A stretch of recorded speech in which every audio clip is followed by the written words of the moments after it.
So you realize, you know, the people in the kitchen, yeah, because we're talking about nutrition tonight. So hey, why should we do it elsewhere?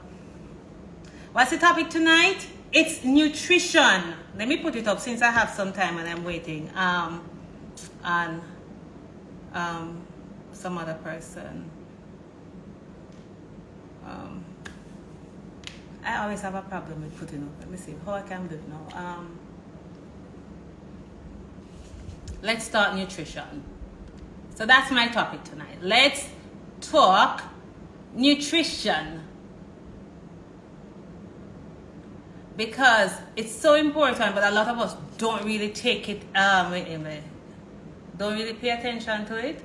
We just eat anything, we eat bad, and then when we find things start happening, it's like, oh, why is this happening? Why is this not, but you know, they say your health is your wealth, and it is so true. So as we close out January, and of course January, you know, from the start of the year, I've been doing this thing about owning 2021. First it was about self-improvement.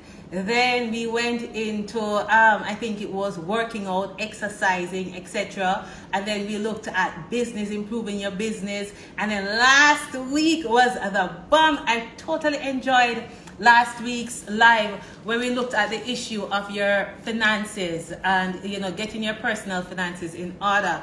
So this week now, as we close it out before we go to February, which is the month of the Ray and the Tay, the love and all of that, I just want to look at, I just want us to focus on our nutrition. Because if we're not focusing on our nutrition, you know, so everything that we're working on just not gonna happen. It just not gonna work out. So tonight, I have some really wonderful guests coming on to talk. I have a young lady, my niece, not my niece, but I call her my niece. She's gonna talk about trying to lose weight. And then I have another young lady who's gonna talk about trying to gain weight. And we have someone who's talking about her experience in terms of losing the weight, trying to lose the weight, and what she's doing right now to maintain it, right? And of course, we couldn't leave out tonight without having our nutrition coach on to help us with, you know, what we're doing. Who is this? Damien, guess what? I am in week 3 of exercising. I restarted the day. Damien, that me talk about, you know, Damien. That is what I'm talking about. You see, I'm happy that out of the live, I am changing lives. I'm helping in the process. And that's the aim of this thing, you know. Because when we started, it was just a bag of chattings. And I realized I wanted it to be more than that. This is me telling you now the story about how LiveWithDara started. It was about linking issues, lifestyle issues, with products and services, services that can help in, you know, helping to address those issues. And I remember you being on, Damien, for the workout one, and you were asking a lot of questions. And I'm really, really, really happy to know that you have actually started. And listen, they say it takes 21 days for a habit to be developed. And if you continue, you'll be amazed at the progress that you make in terms of your workout journey. I hope last week, we spoke about personal finances. If you miss it, you can see snippets of it on my IG page, and then you can watch the full episode on my YouTube channel. It was really, really good because, you know, last week I was there and I'm saying, after I finished talking to Abraham, I'm like, nah man, I forgot to start out my life. I need to get myself some other streams of income, because as Abraham said, one income now cut it. If you really want to have financial freedom, you have to really step up and do several. So I'm like, all right, so I'm going to take off them nails here now, because I don't really need it. You just a show off it. No, not show off. But you know, you say, all right, you want your fingers look good. And then, well, you know me under the falls here once a year. So after me do this, it's back to being natural, etc. So yeah, I'm happy that I'm able to change some life. Yeah. My son led, they are into it. Yeah man, I'm really, really happy. I'm really happy to know that. Who is behind me? Mel, you're really fast bad. You see somebody behind me? Most of the people rooster up top there where them soon cook. Right? So let's go into it. It's 10 past. I am happy that you're live with Dara. I'm really, really happy that you're live with Dara. So tonight we're looking at nutrition. And we're looking at how we can improve our nutrition, because you know, you hear the saying, your health is your wealth. And it's really, really true. So if you don't take care of yourself, no matter where you do, no matter what else you're spending your money on and your time on, you're going to have a problem. So I have my first guest coming on. Took a little convincing, because she said that she's shy. Yeah, kind of, sort of. But I wanted to talk to her because you always hear people say, oh, I want to lose weight. I want to lose weight. I'm overweight. She's the opposite. She is actually trying to gain. I'm like, girl, really? So she's trying to gain some pounds. She's having some challenges. So as we look at nutrition, I want to invite her on to talk about it. So let me just welcome her now to Dara. Oh, by the way, you are live with Dara. Welcome, welcome, welcome, welcome. So I'm connecting with her now. Hi, Debbie. Debbie, I love your hair. Jeez, I love your hair. Let me tell you. So I met Debbie Debbie is in media. And when I met Debbie, Debbie here was like, Debbie, it was all the way down here, right? Yeah. And then you did the big chop. You did the big chop. And I started out, and you do the big chop and still pass me when we're struggling. We need to do a hair show on how to grow your hair, how to get your hair growing. But tonight we're talking about nutrition. So let's get it started. Welcome, Debbie. How are you? I hope I won't sound too bad because I'm a little under the weather. Oh, no, so I hope you're all right. It's fine. You're good. You're good. All right. So tell us about Debbie. Who is Debbie? Oh dear, what a hard question though. I know, right? And then, oh, tell me about yourself. What you want to know? I mean, that would be my response to you. But don't ask. Yeah, specifically what? Because it's very difficult. All right. So let's talk about Debbie in terms of what do you do? Because you know that also factors into how you eat, right? Maybe not in your case, but Debbie, I know you are a reporter producer. That's your title. Let's not discuss titles, but I'm a journalist. You're a journalist, right? Is your job, would you consider your job hectic in terms of affecting your eating habits? It is hectic and it affects people's eating habits, but I feel like mine were pretty cemented even before I entered media. So not really. It hasn't really affected my eating habits. But it can affect other people's because of the schedule and shifts, and sometimes you work late, sometimes something's happening and you can't leave your desk. But I'm kind of used to that kind of eating from I was young anyway. So let's talk about your eating habits then. Tell me about it. How do you eat? By the way, how much you weigh? How tall are you and how much you weigh? I can't answer the weight question because I haven't checked my weight in maybe the last time I went to the gym was last year, I think just when COVID started, like March, so on. And I think at that time I was weighing about 120. I'm sure I weigh less now. 120. And I am supposedly 5'7" and some little bit, but I look taller than that. Okay. Because I am very long-limbed. Okay. And for your height, what is the ideal weight according to the books? Do you know? I think the lowest I should be is around 126 or something like that. Oh. Right. So, like, while other person's overweight, you are underweight. Yeah. Oh, God. Supposedly.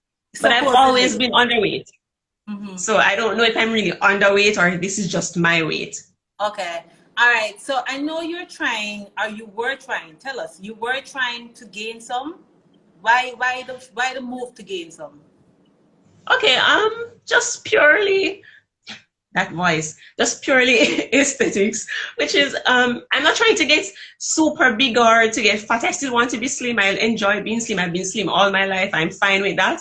But, you know, I wanted to kind of work on especially my lower body, have, you know, bigger legs, thighs, and have like maybe a bigger butt, you know, round out a little bit, because I kind of still have a kind of teenage looking body, you know, kind of long and slim. Oh, so you want to get thick thighs and big butt? Maybe slim thick. Oh, you want to be... Nothing wrong with that. There's nothing wrong with that, girl.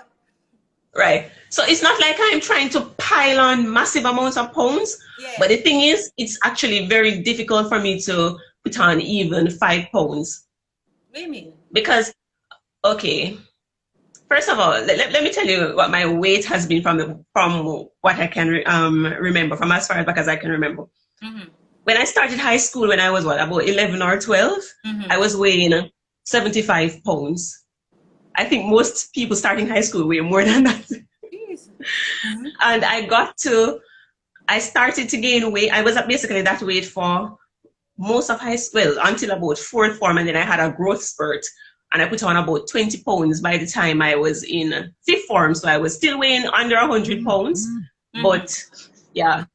And then by the end of 6th form, I was weighing 109 pounds.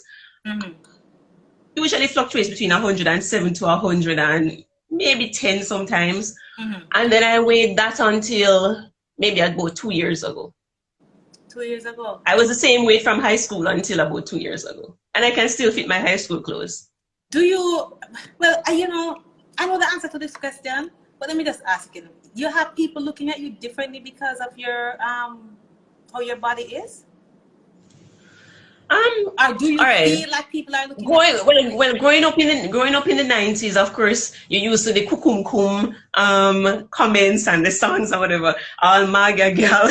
You know, yeah. So there was a lot of teasing. I remember in high school, one girl asked me if I was anorexic, and one of my PE teacher used to just call me MAGA Debbie. I'm like, how can you call a teenager that when teenagers have all kinds of things they're worrying about? But I mean, I never felt anyway. I was always okay being slim, to tell the truth. And as an adult, I found that there's a little more acceptance of people who are slim. Maybe because a lot of people were trying to get slim for a little while until now thickness is all the rage. So yeah, it's the rage. You said that you don't want, you want to be slim thick. How much are you looking at putting on? I don't even know, you know, it's just when I look in the mirror and things look right. Yeah. When I did get to 127 in the training in the gym consistently. And that looked fine to me, even though people at work said they didn't notice any difference, even though I put on over 10 pounds. But, and then they started. 7 pounds isn't a lot, you know. 7 pounds, you might just get a little. No, I put on over, no man, I had put on over 10 pounds. But remember, I am slim, so 10 pounds should show on me. Okay, yeah. 10 pounds would be like a lot for me because but I guess it was just mainly muscle. And I mean, my jeans were tighter, clothes were tighter. I had pants that weren't able to fit anymore. For the first time in my life, I'd never been a person who, you know, grew out of their clothes, or not grow out of their clothes, but, you know, put on weight and then your clothes can't fit you. I still have clothes in my closet that are from teenage years, university. Yeah. So I've never been that kind of person. But I got to 127, and then at work, because I kept saying how I put on so much weight, they started calling me thickers. A joke.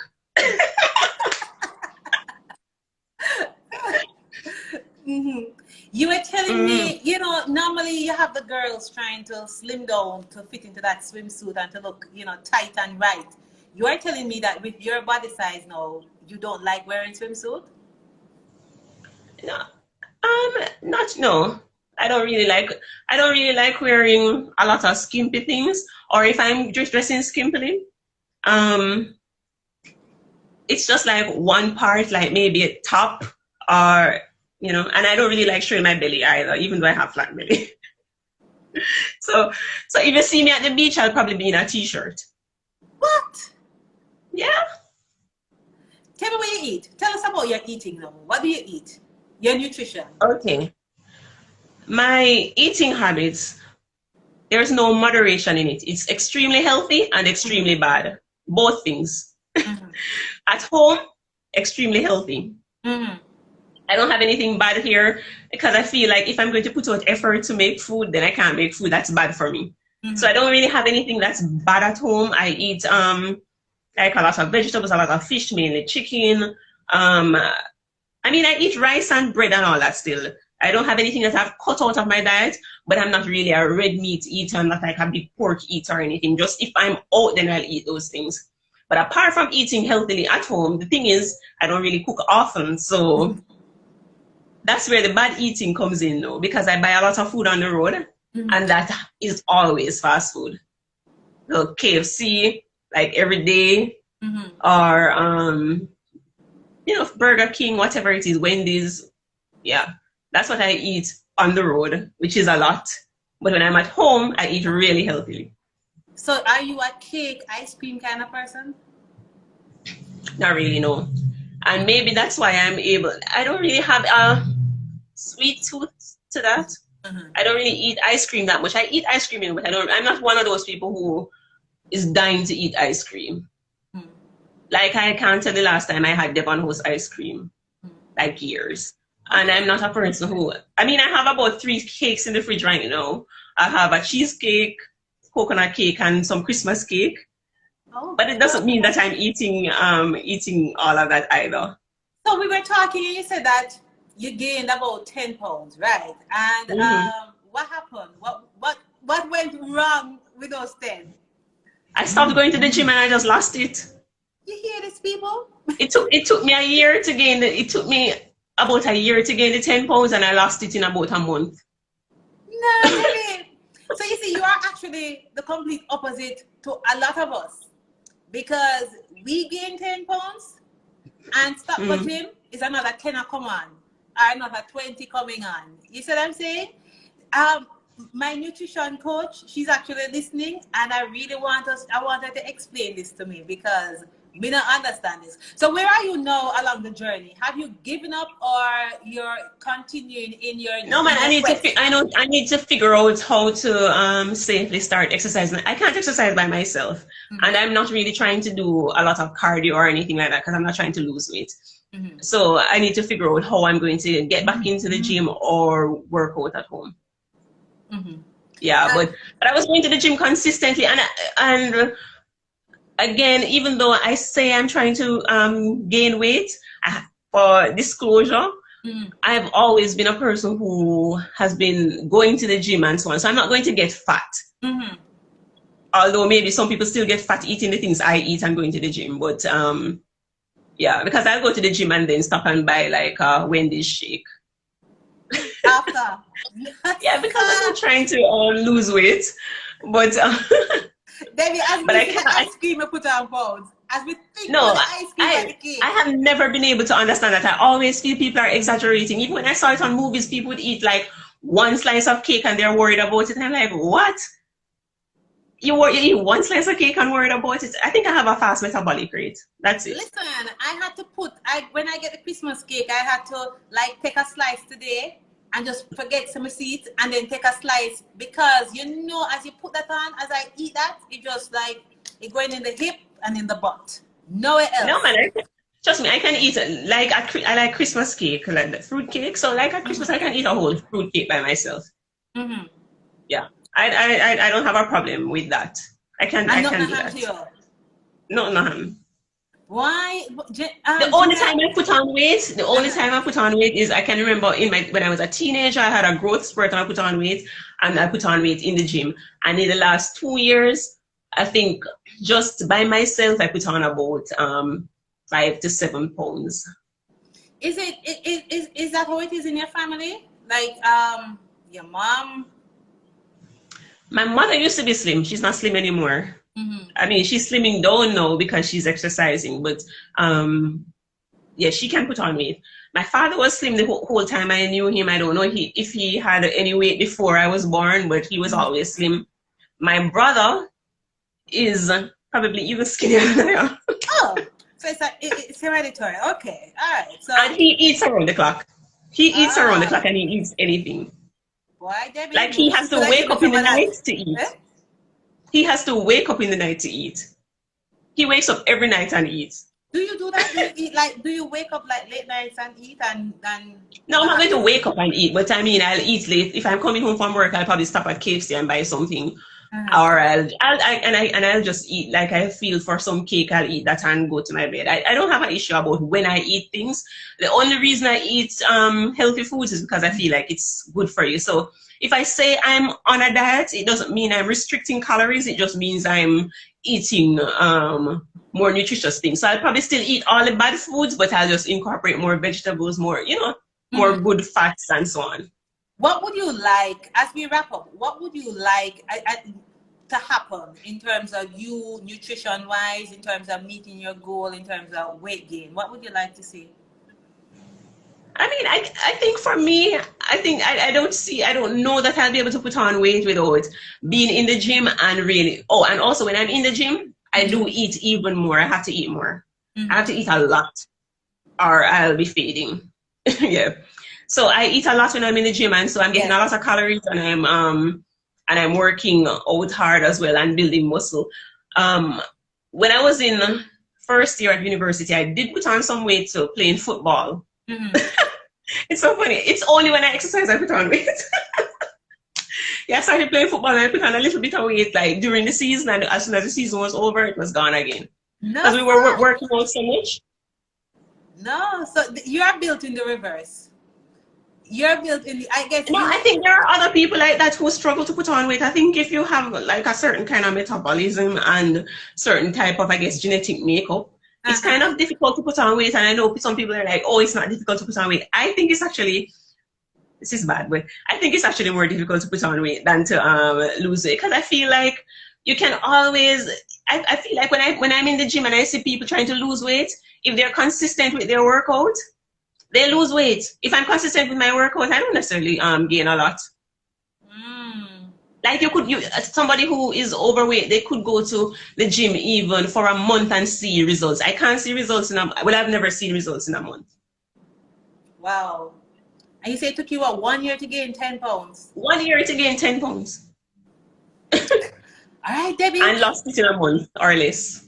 All right. So I have you. So you are the person you're trying to gain. My next guest, she's actually trying to lose. I want you to stick around if you can, because I have my nutrition coach. She's on, and she may be able to give you some tips on what you can or cannot do as you try to get your weight gain journey going. So Debbie, thank you so much for coming on. All right. All right. I don't know how you got me to do this, but clearly you're convincing. Because we're co-workers, because we're former co-workers, Debbie, and it's, let me tell you something. It's so difficult sometimes to get people to come on and talk about issues affecting them. So when you really do come and talk about it, I appreciate it, because you are also helping others who may be facing a similar situation like yourself to see that, okay, there is some light at the end of the tunnel. You understand? And they can do this or they can do that. And I'm hoping out of tonight that you'll be able to figure out something in terms of, reaching your goal. So thank you so much. Stay on, and you can help Damien, because Damien on there, and Damien say him start working. Yeah, Damien can't gain weight either. We can't beat. No, he's just trying to stay fit. So at least he's on a journey. So thank you. Here, Debbie. Thank you so much for coming. All right, then. Later. All right, so that's Debbie. Debbie trying to gain. Now my next guest, this beautiful soul, she actually started the journey to lose weight, and I want her to tell her story of what happened and how it's going. TC, hi, Auntie Dara. How are you? I'm good. How's everybody doing? How are you? Well, welcome to Live with Dara. Welcome to no, but That's okay. That's okay. Go on, You talk, drinking your water? This is me. me drinking water. This is somebody I read the news the other day. Won't call the person's name. And a piece of coughing catch him. Oh, God. Lord, Auntie Daria have me on this live, and I see people that I know joining. Lord have His mercy. No, so you can't inspire them, boy. TC, what's up? Nothing much. You know, it's only you alone can draw me out to do these things. Jesus, welcome to my live. I know you're last minute. I so appreciate it. What's going with you? How are you doing? I'm good, you know. I'm good. You see my face rosy, round and rosy. Listen, you are gorgeous. You are so beautiful. Thank you. So tell us about, so you hear Debbie, and Debbie is talking about trying to lose. Boy, I wish I had Debbie Trying struggle. to gain. No, don't worry, me and you. Tell us about TC. Well, on how tall are you now? How tall are you now? I am 5'3". Girl, you're just like one above me. No, well, 1.5, because I'm 5'1.5". You must be 1.5, right? Yeah, you're 5'3", and you weigh, what's your weight? Boy, Auntie Dara, nobody put me on the spot like that. The last time I weighed, it was not cute at all. I weigh over 180 pounds. 180? What, Auntie Dara? No, because so for my height, my average weight should be about 125. But when I'm 125, you can't catch water in my collarbone. Yes, it's not cute at all. So I normally try to do like 10 or 15 pounds over that. So I'm now 140 and I'm saying, all right, but good with that, little muscle, whatever. But 180, that's a significant, yes, man. That's like 60 pounds over, 60, yes. 55. When did this start happening? The transition happened right as I hit 20s. It was like every year it became 10 extra pounds.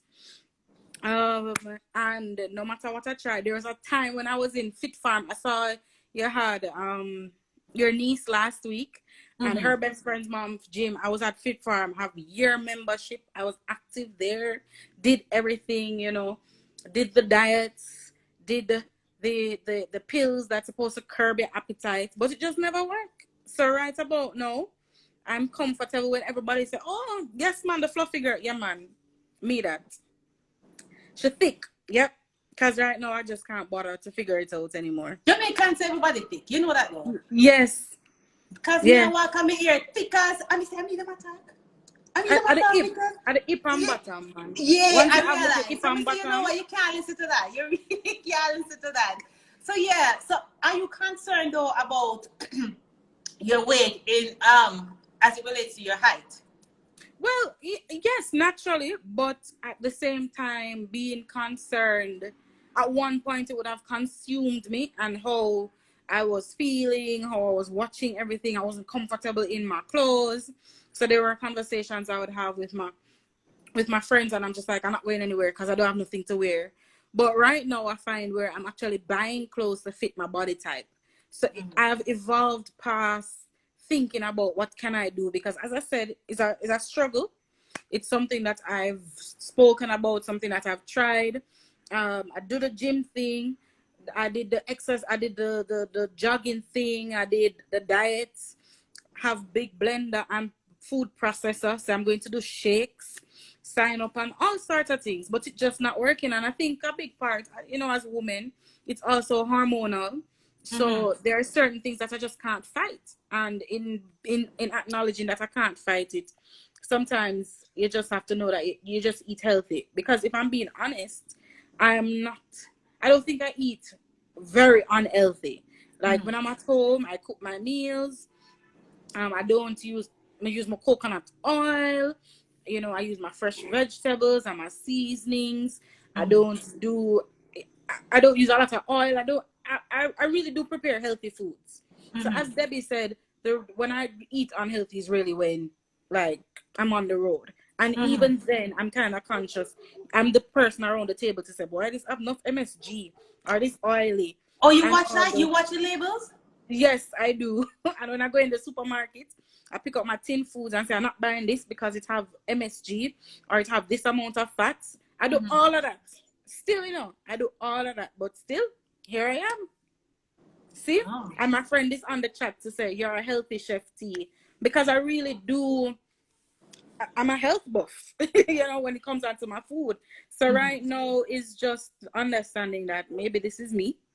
And genetics have a big part to play on it. Auntie Dara, my mom, where she's coming from, even though she kind of slim and trim like you. But maybe this is my phase. Yeah. So how long have you been struggling with this now? About 6 years. 6 years.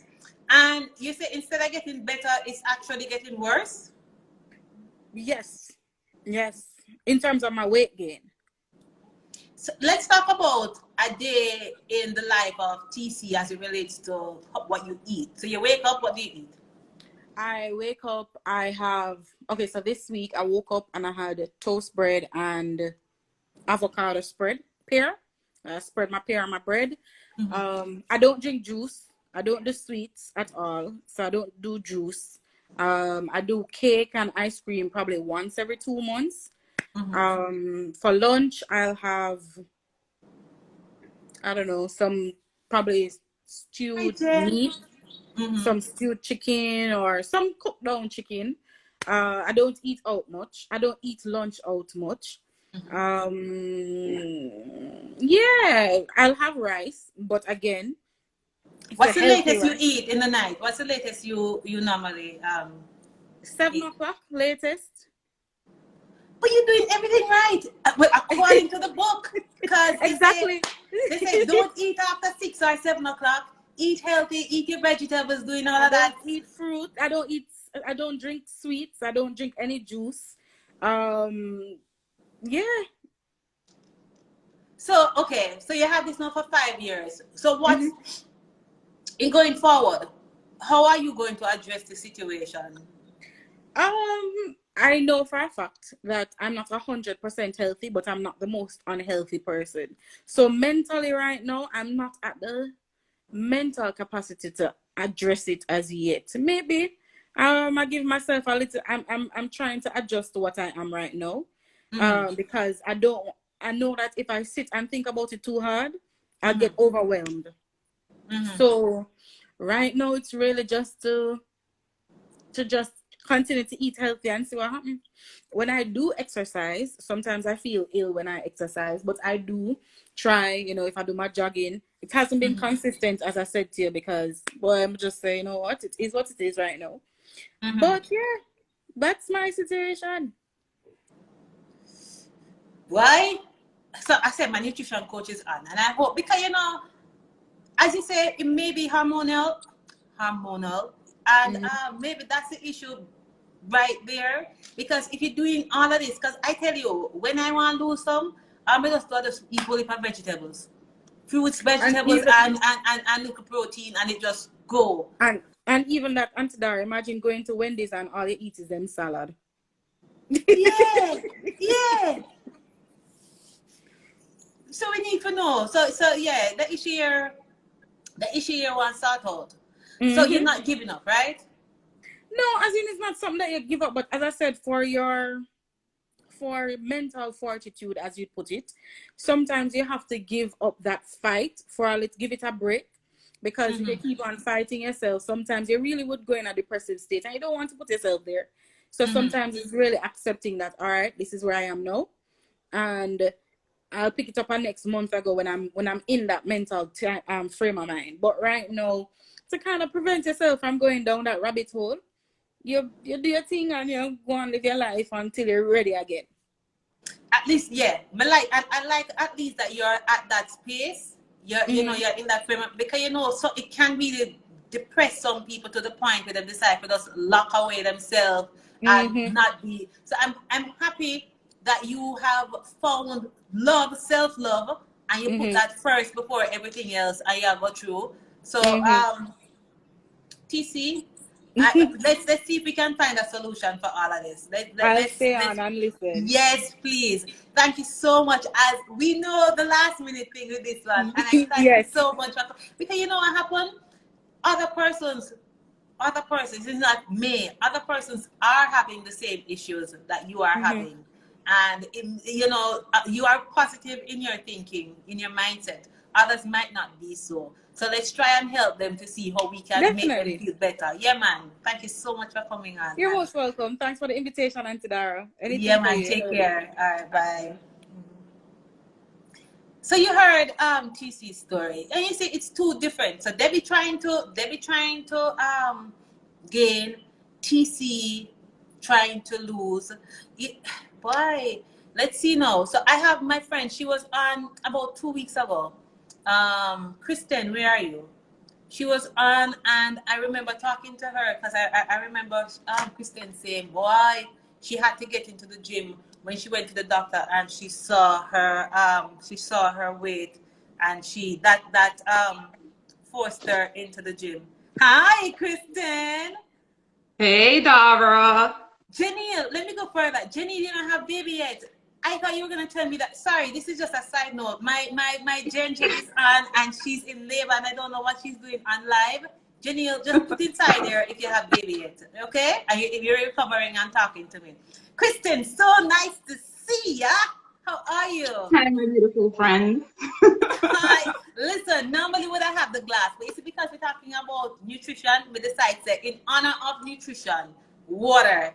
I have my big bottle of water, and it's a good thing I have it because, you know, realize I was deading a while ago. I don't know what happened. Yes. Them said something go down the wrong throat. You know the Jamaicans say. Yeah, so thank you so much. So give us a quick recap of Kristen and her journey to where she is right now. For those persons who weren't on last 3 weeks ago or something like that. Yeah.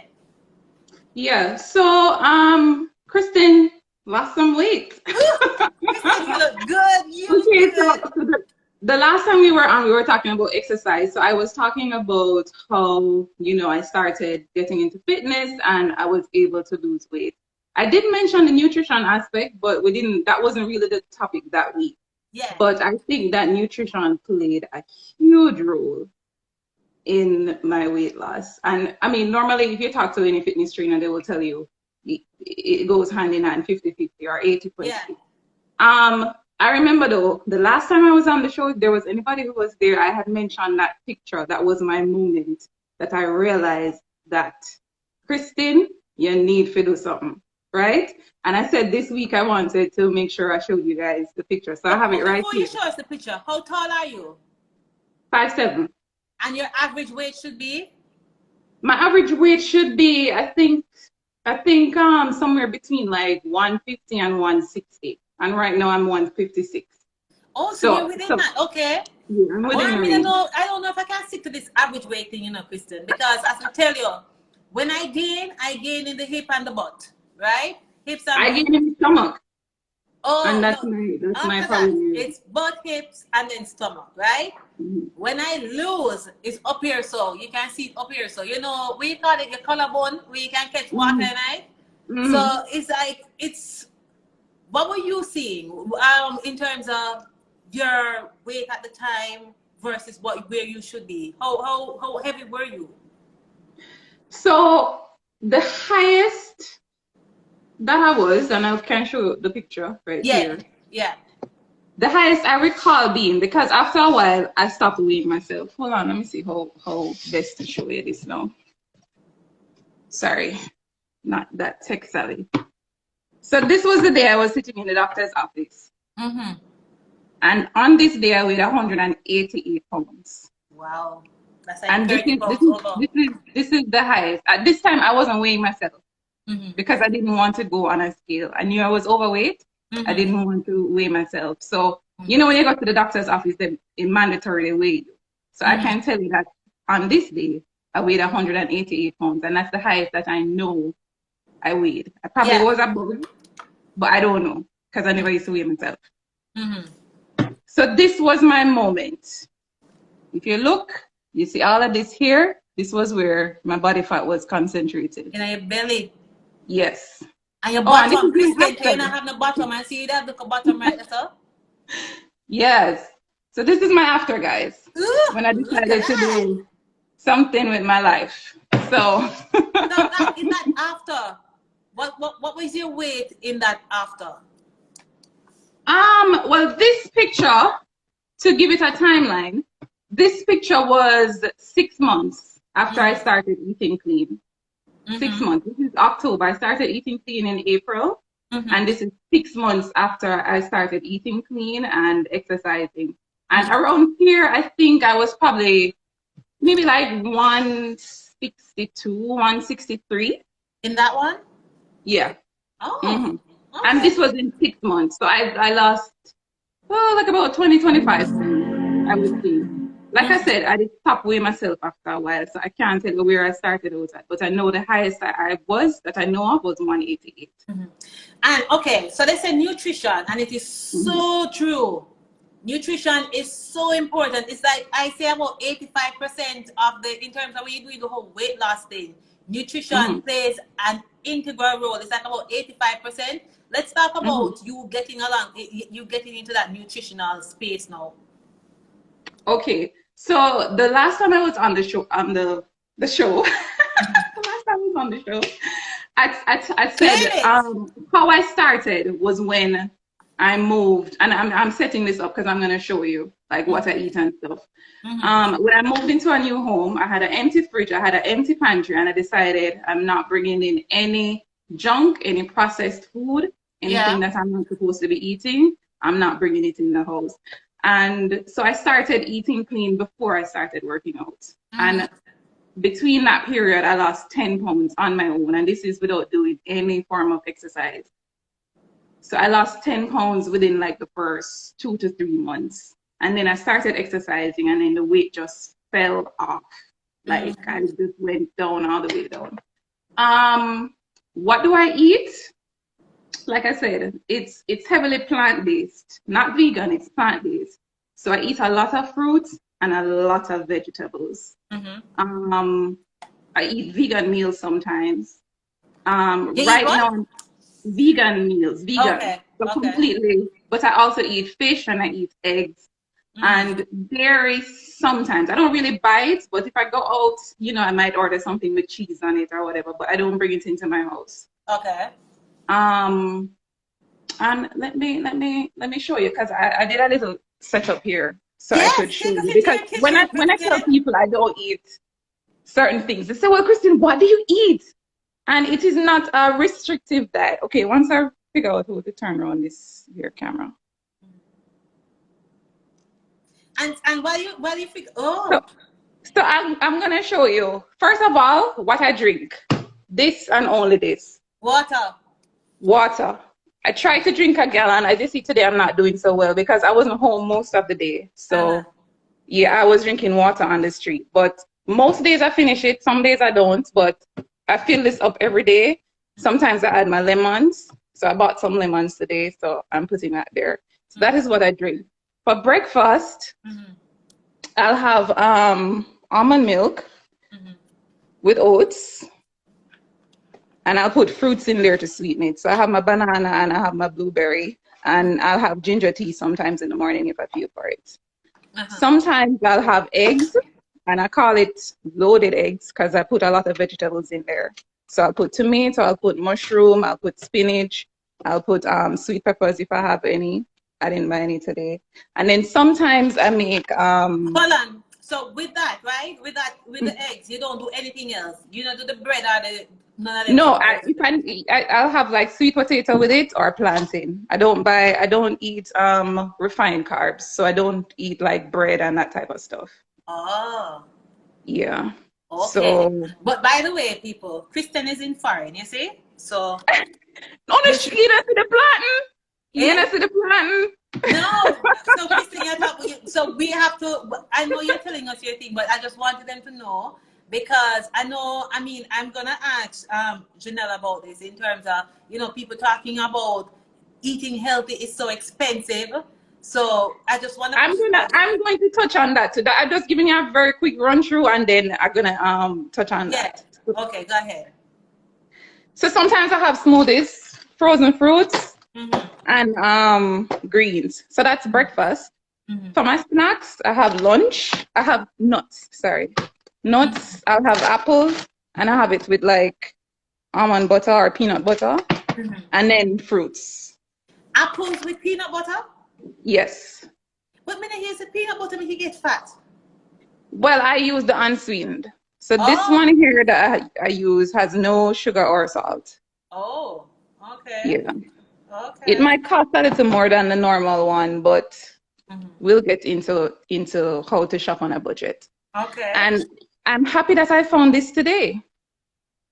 So this would be a snack, and it's organic jackfruit, no sugar added, just the jackfruit. By the way, I'm gonna come off my chair while you show me that, because I want to go for this snack that I found that is so good. Go on, talk, Kristen. All right, so I mean, I talk to myself. All right, No, so I'm for listening lunch to and you. dinner, I eat a lot of. Do you know this snack? Yes, but I don't really eat those things because they have a lot of sugar in it. I love it. I love Sugar. it. I love it. I love it. Tell me why you don't like it. Sugar. Look how much sugar is in it. No, I don't read this. Janelle, you need to tell me why I should read this, because I don't. Well, it says keto, so maybe it has artificial sugar in there. Maybe. This is a coconut anyway. When Janelle. Let me just. Okay, so quickly, I eat fish. Right now, I'm just doing seafood, so fish and shrimp, and then I will have it with like sweet potato, broccoli, or here I have quinoa, which is a healthier alternative to rice. Rice. And then I also eat rice, but only brown rice. And I'll have potatoes. How often do you eat the rice? I probably eat, honestly, I can't turn around back because you've seen everything. Yeah. So that's what I eat. And like I said, my snacks, I snack a lot. I am a snacker. And especially since I'm working from home, I'm snacking all day. So I make sure I have fruit. So here I have my mango, my cherry, my jackfruit that I'm going to snack on, my blackberry, nuts, and whatever. So yeah, I can spin around, no? All right. All right. So that is what I eat. Now, when I tell people what I eat and that I only eat fruits, vegetables, whatever, the first thing come out, Lord, me can't afford that. That's too expensive. So I insisted. I said, Dara, if you're bringing me on tonight, that is what I want to talk about, right? So first of all, you need to set up. Everybody always sets a budget for your grocery bill. So you're gonna start out with your budget, how much you're willing to spend on grocery, right? A lot of people go out and just shop. So they go into the supermarket and you just fill up the cart, load up, and then when you come home, sometimes you don't know what you're gonna make. So my first tip is plan out what you're going to eat for the week. So in my head, I know I'm going to have salmon, maybe 2 to 3 days, shrimp, 2 to 3 days, and then I'm gonna have some vegetarian meals in there. And I know what my snacks are, I know what my breakfast is, I know what this is, and then I shop around that. Because you want to reduce wastage. So you don't want to go to the store and buy all of the vegetables, because guess what? In a couple of days' time, it's gonna go bad. So plan out exactly what you're going to eat for the week and buy and plan it around your meals. The second tip, meal prep. Prep your meals. I see you doing that. Prep your meals for the week. Well, now that I'm home, I don't really meal prep as much because I can make my meals whenever I want to. But when I used to work, I would prep everything. I used to go to work with a lunch bag this big because it had my breakfast in there, it had my 2 snacks, it had my lunch, it had my teas, it had my smoothie, it had my drink, everything. I planned out everything. When you prep and you have a plan and you're prepared, you're less tempted to want to stop at Burger King. I'm not calling you Debbie if you're still on here, but you're less tempted to stop by the drive-thru because you have your food. Your food is there. You know exactly what you're going to eat. You're not tempted to buy the processed food, go to the what do you call it, street food or what. You don't want all of that food. So meal prep. And it's cheaper because guess what? You're cooking one time, so you're saving on gas there or electricity if you have an electric stove. And you can see where the food is going. There is no wastage. You're not cooking more than you need. You're cooking for 5 servings or whatever. So that's one way to save. Another way to save is buy directly from the farmers. Cut out the middleman. Because when you shop at the market or the supermarket, when you shop in the supermarket, first of all, you're paying for the AC that you're shopping in. You're paying for the person in the back who wrap up the lettuce or cook up the whatever. You're paying that. You're paying the cashier. You're paying the light bill for the supermarket. So all of those overheads factor into the price of the food. So go straight to the market or go straight to the farmer. A lot of people doing farming now as a side hustle, and a lot of people have trees in their yard too. You're living in Jamaica, go to your neighbor yard. Your neighbor has a mango tree. Plant something. Your neighbor have a ackee tree. One other neighbor must have a breadfruit tree. Use what is available to you and what you can get for free. And also you can plant your own. Start your own little vegetable garden. Plant a little tomato. I have a little tomato plant at the back there, and I have a pot with like different herbs and stuff. And I was trying to plant some other stuff, but never really make it. But plant, because when I'm cooking now and I need a tomato, I can go out there and go and get it. Really? From your garden? No, I don't have a garden. I have a little, like a pot. It's in a pot. What do you call it? From that area? Yeah, it's in a pot. But it's in a pot. It's not in the ground. So you have tomato in your pot? Yeah. What is that? Actually, I have about 3 on there right now. Oh. Yes. So yeah, plant and grow your own food. Use the internet. The internet has a lot of tips. Even if you're living in an apartment, there's a lot of things that you can grow in pots. If you don't have to have like a big backyard or whatever. So plant stuff. So your food bill is not expensive then? That's what you're saying, based on how you do your thing? I remember, I'm not buying bread. I'm not buying snacks. I'm not buying convenience food. And convenience food sometimes is more expensive than the actual fresh food. So eliminating those alone reduces my bill. Okay. 2, for here, as I said, I am in foreign. I shop at Aldi's. Yeah, Aldi's good. One of the cheaper supermarket, but and they have fresh stuff. But it has fresh stuff, and most of the stuff is organic. So most of the stuff that you saw in there too was organic. I buy mostly organic stuff, but only because in Aldi's it's only like a few cents cheaper than the regular. It's not very expensive. So yeah, and other tip: don't eat out. When you come home from work and that $1,000 that you're gonna spend in the drive-thru at KFC, if you took that $1,000 and took it to Coronation Market, you would have leave with a big bag of groceries. I saw a YouTuber I was watching the other day, Rushelin. She did a challenge where she went to Coronation Market with $5,000, because I was doing some research trying to see about how much things cost in Jamaica. And she went to Coronation Market with 5,000 Jamaican dollars. And supposed to carry more of her stuff. She 3 big crocus bags of stuff, right? So it's people just have this mindset that, oh, eating healthy is expensive.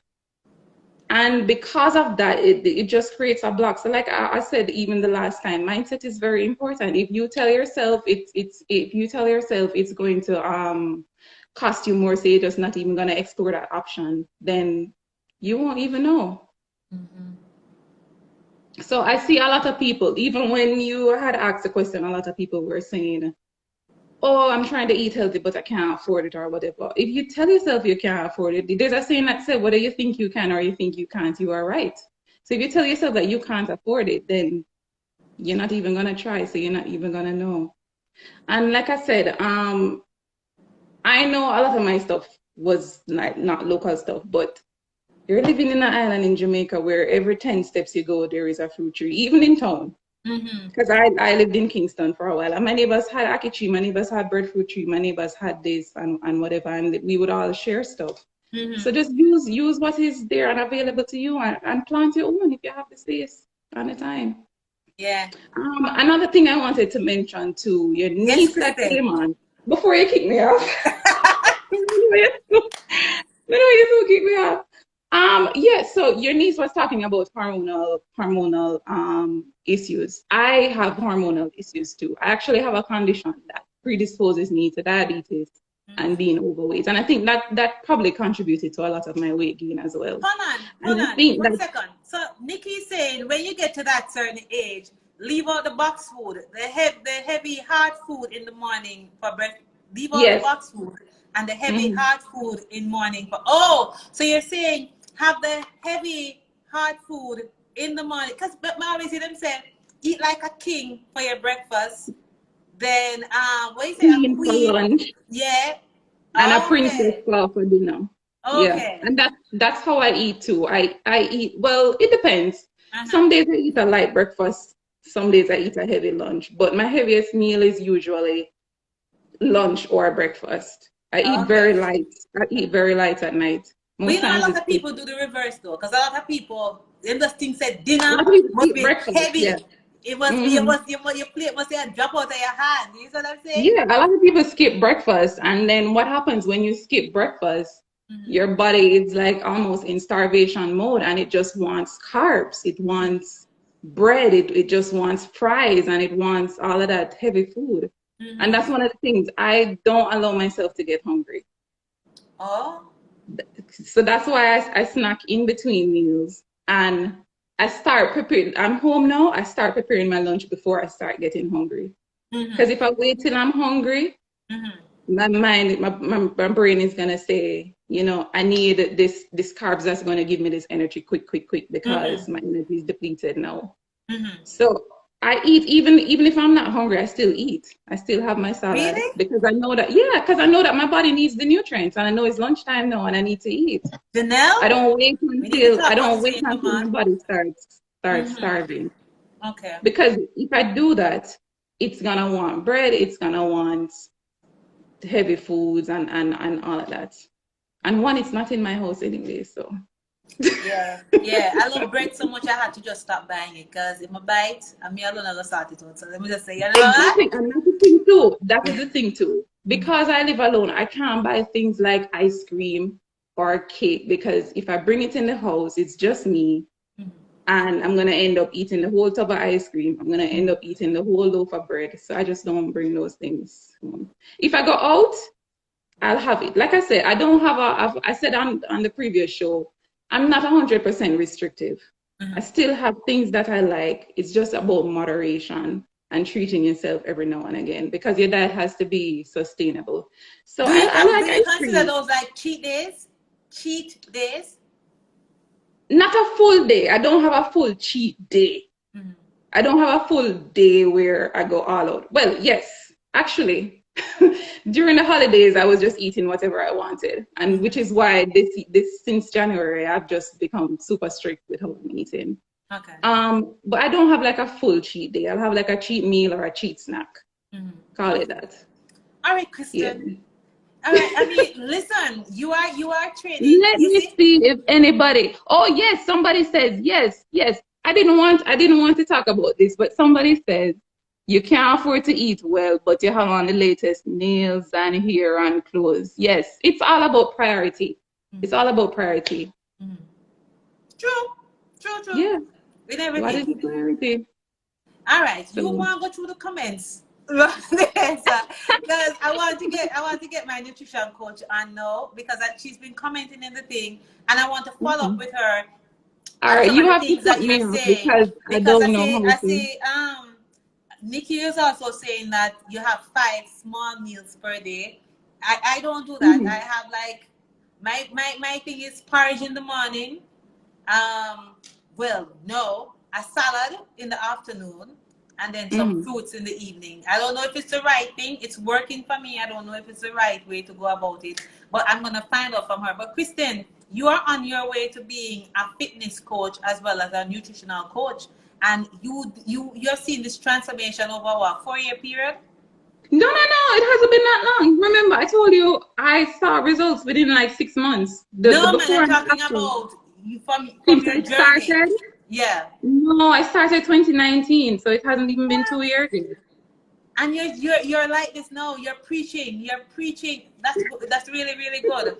And I'm hoping that you can inspire others to. Yeah, I think April will make 2 years since I started eating the way I'm eating now, and July will make 2 years since I started working out consistently. All right, Kristen. Thank you so much. Let me go All right, to my nutrition coach. Stay on, because I'm coming to you now. You see, I have my friend Janella, I have Janelle, and then I have my nutrition coach Janelle. So I hope I don't get them all mixed up. Thank you, Kristen. All right, bye. All right. So Janelle, I am coming to you now because you have a whole heap of questions to answer as it relates to this thing. I'm so happy that you are on. Really, really happy. I know Debbie is still on and TC is on, and I just want to get. Hi, how are you? I'm good. You are live. You are live. I love your hair, by the way. Your hair is not. Yeah. It's really nice. Really, really nice. So tilt down a little bit. Can you tilt down your camera? Not your hair. No, man. We see your hairstyle. We see your hairstyle. Yes. So I know you've been on from Debbie started telling her story, right? In a nutshell, tell me about Debbie based on what you hear. What you think is Debbie's issue, if she has an issue? Debbie was the person who had a problem gaining weight? Yeah. Okay, so one of the By the way, I'm so sorry. So Janelle is a nutrition coach and she's been doing this for years. And I'm just so happy that you're on to kind of guide us, because a lot of us doing things and we think we're doing the right thing. And tonight you're going to set us straight. So yes, Janelle, let's go. All right. In terms of Debbie, right? One of the things I think her issue is that it's hereditary. Okay. Your audio, you're a little low. I'm low? Yeah.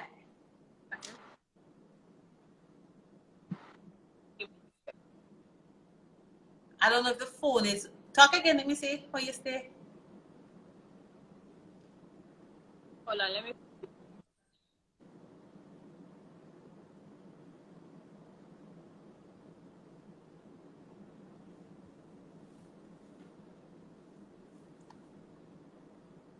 And now, no worries, sir. This is how it goes. With live, whatever can go wrong, but we're really excited to hear what you have to say. So your earphone's not working? You're going to try that one? Let me see how well it is. No, we're not hearing you with that either. Say it again. Are you hearing me? Yeah. So let me hear you now. So continue. Are you hearing me now? Yeah, man. Well, if that's the best you can, let's work with it. So you were saying about Debbie, it's hereditary, yeah. Hold on, give me a second. Let me go from my other place. Don't worry, I said go with live. You know, see me going on my fridge for my thing. Because I want to ask you about these when you come back. So yeah. Go ahead. Oh, you're getting it? Okay. I get in my other head. Okay.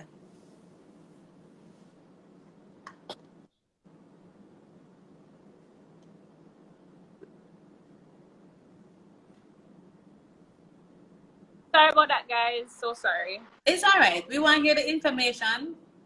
So we'll sit down. You know, like when you want to go somewhere and you have traffic, you sit patiently and wait, because you know the end goal is to go to that place there. Right. Let me hear you now. Hi, are you hearing me better? Yes, I am. Okay, great. Yeah.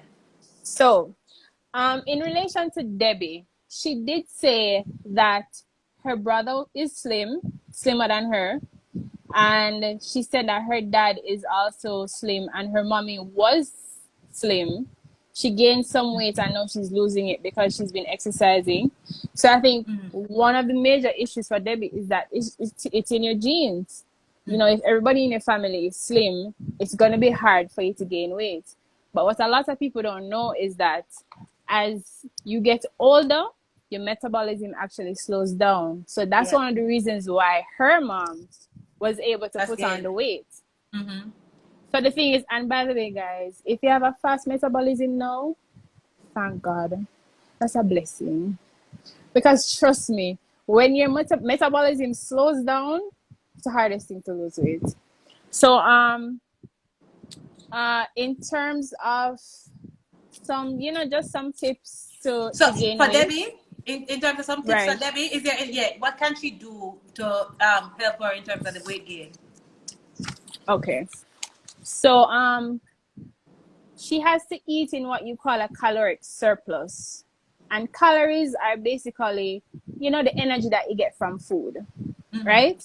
So in terms of fat, 3,500 calories is literally a pound of fat. So 1 pound of fat is 3,500 calories. So if it is that you know what your caloric requirements are, if you go to a nutritionist, a dietitian, a nutrition coach, they'll be able to tell you what your caloric requirements are, right? And then what they usually do is, instead of lowering it, they put you in a surplus. So what that means is that, you hear me? So what that means is that you're actually going to eat more than the energy that you're expending. It's kind of like the reverse for weight loss. So you're putting your body in a surplus. So what is going to happen is, because you're eating so much and you're not burning that much energy, your body is now going to store that energy as fat. So that's one of the ways that she'll be able to put on weight. She also needs to increase her protein intake. I know she says that she doesn't cook at home a lot, and she tends to eat out. There are persons like that, you know, not a lot of persons like to cook. That's just the reality of it. But when you go out, one of the things to look for is to choose a meal that is higher in the protein content than the carbohydrate content. Because yes, you want to put on weight, but you don't necessarily want to put on a lot of fat. What you want to put on is muscle. That's where protein plays an integral part, because muscle is made up of protein. So what you do, you know, she likes to eat out fine. When you go there, you look on their nice board with their expensive prices, and then you choose an item that is higher in the protein than the carbs. That's one thing. But also, what people need to understand is when you are trying to put on weight, you're going to gain muscle mass, but you're also going to gain fat. You're going to gain both of them. It's just that you have to control how much of what you gain. So you also have to. Janelle, so I think you're kind of breaking up a little bit. I'm hearing you, but as it relates to the picture quality, it's not so clear. And then I want them to see your face, but so if you can just tilt it down a little bit for me so I see more of your face. Because like like that. Perfect. Go ahead.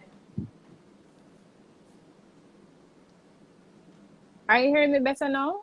Yeah, man, I'm hearing you better and I'm seeing you clearer. Okay. So, as I was saying, you also want to increase the amount of carbs and fat that you're taking in. But it's not just any kind of fat, because most people, when they think about gaining weight, they just eat a lot of junk food. So you have healthy fats and you have fats that are unhealthy. So what you want to do is increase your healthy fat intake in terms of eating things like avocados, you know, stuff like that contains essential fatty acid that your body actually needs and that your brain actually needs to function. You also need to, I don't know if she mentioned snacking, but one way that she can gain weight is to snack on what we call energy dense foods. Now these are just small amounts of foods, but they're packed with calories. So things like nuts, your almond nuts, your cashews, as I said, avocado. Those make you gain weight? Yep. Ratchet, and I've been snacking on them like crazy, thinking I'm eating healthier. Well, they say eating healthy, but no, you are, but you can actually overeat while eating healthy. Not a lot of people know that, because the trick to the game is portion sizes and portion control and eating things in moderation. If you notice at the back, not to just go off track, but if you notice at the back of every package, there's a nutrition facts section, right? Right.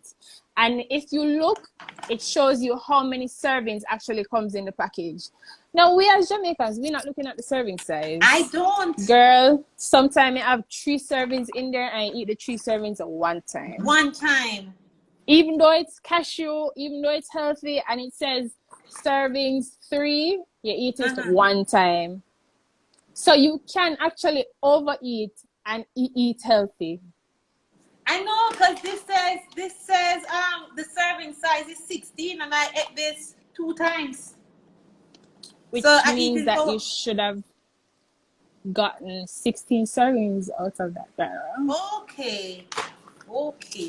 Carry on. So that's okay. That's fine. So you snack on energy dense food. So I was mentioning avocado. You know, she can literally sit and eat a teaspoon of peanut butter if she's watching a movie, if she doesn't really feel that hungry to go and eat a big plate of food. She can also snack on granola bars or even dark chocolate, because dark chocolate is actually healthy for you. Not milk chocolate, you know, not like Hershey's, you know. Like, because dark chocolate doesn't really taste all that great. Yeah. Because but it's actually, it tastes very bitter, but it's actually the healthiest chocolate for you. Another thing that she can do is she can add more sauces, spices, condiments to her meals, because what a lot of people don't realize and what a lot of people don't take into consideration is the dressing on your salad, the ketchup, the mayo. All of those are high in calories. Oh yes. And we don't think about it, you know. Because we're eating healthy and everything, but they're going to a whole lot of salad dressing. So the poor little salad with the salad dressing, and don't realize that that's where the calories are coming from. Because, all right, look at mayonnaise, for example. Mayo is literally made from egg whites and oil. Like, that's it. Oil and egg whites, and they probably put something in there to give it a little flavor. So those little sneaky things that we call hidden calories, they actually add up. So even if she's not, you know, she can't necessarily eat a lot in terms of her portion size at once, put a little extra gravy, girl, you put a little ketchup, you know, and that's where you add the calories in. Another thing that she can do is actually eat before she drinks. They say when you want to lose weight, it's the reverse.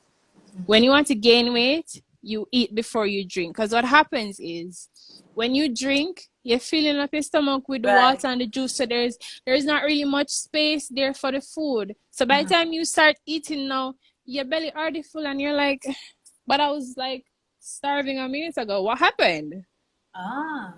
Yes, so you eat before you drink. What happened to those persons who eat and drink?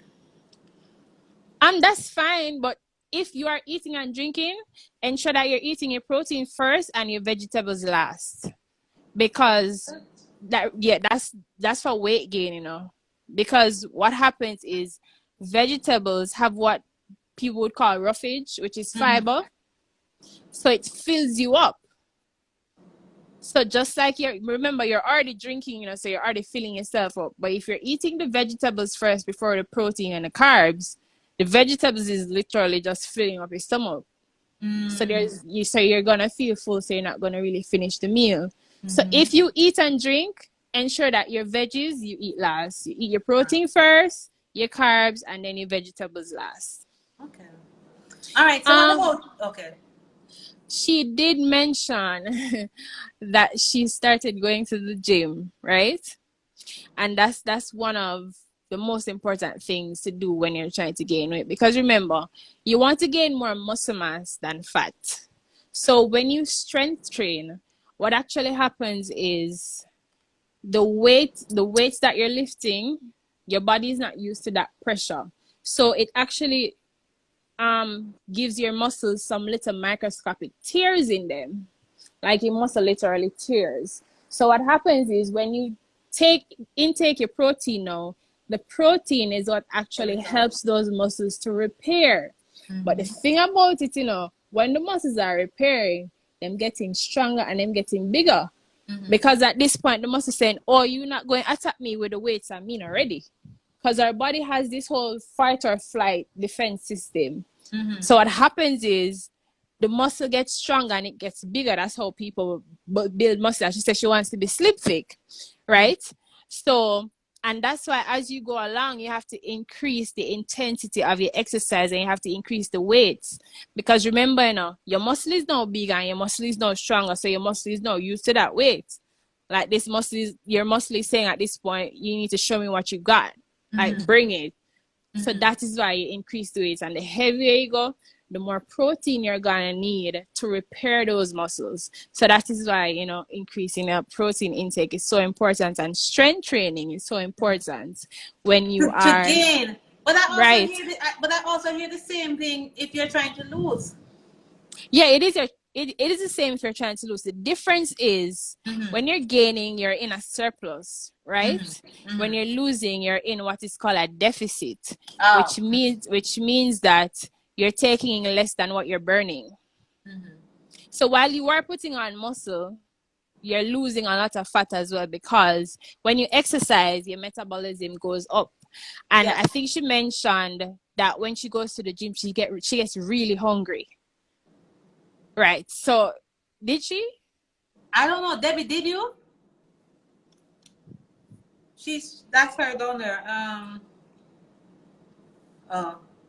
She said she eats about 3 meals normally, but about 5 when she's working out. Right. Okay. Because remember, Debbie already has a fast metabolism. So when you start to exercise, it increases your metabolism. So that's why she gets so hungry that she has to jump from eating 3 meals to 5 meals a day. Right. So another thing that she can do, Debbie, is actually eat from bigger plates. A lot of people don't realize that we eat with our eyes as well. So when you have a bigger plate, why are you laughing? Because in general, we just eat from big plates. Right, but we're not supposed to. We're not. Listen, say something here. Me don't know who eat food from a small plate. I don't. I do. You eat food from a small plate? I do. Like the saucer? Or the one a little bit? No, not the saucer. Like a little bit bigger than the saucer. Not like the big old dinner plates. No, I don't eat from that. That's like only Sunday dinner. Oh, but in terms of throughout the week, because it's Sunday dinner, so you have to eat everything. But like throughout the week, no, I don't eat from big plates. But the trick to it is, right, we eat also with our eyes. So when you're eating from a bigger plate, you tend to share up more because you don't want to space in the plate, because you don't want the food look a little bit. But the thing is, you're there, you're eating, you're watching TV, you're talking to your friends, you're doing all this stuff, you're on Instagram scrolling, and your stomach is now telling your brain, all right, Jane, my belly full right now, but a quarter left on the plate. But because you see the quarter on the plate, you now remember say your belly full. Like now remember say your belly just tell you say your belly full. So you're gonna try to eat it off. Because for some reason, it takes very strong willpower to leave food on the plate. It does. It really does. It really does, because even if it's a little quarter, it's kind of like, you ever see when I'm loading coasters in Alpha Tree? And the coaster full? Yeah. It's full, But for some reason, them are find space for people going on the coaster same way. Them just stuff them like sardines. Small up yourself. So you're basically telling your stomach at this point, listen, quarter piece of chicken still left on the plate, so you need to small up yourself. But the stomach is actually elastic, so it will actually stretch to accommodate the additional food. Yeah. So that's for Debbie. What about TC? Because TC is the opposite now. TC, in a nutshell, TC is trying to lose, but she's having issues. And of course, I really believe it's more hormonal for TC. But is there anything we can do to assist her? All right. For TC, it can be one of three things. It can be hormonal. It can be either hyperthyroidism, which is when your thyroid gland is overactive and it causes you to to gain weight because you're eating more, you have a bigger appetite, or it can be polycystic ovarian syndrome, which a lot of women suffer from. I hear a lot about that. Or it can be that she's eating way below her basal metabolic rate. So your basal metabolic rate is literally the amount of calories you burn at rest. So the amount of calories you burn when you're sleeping, that's kind of what your basal metabolic rate is.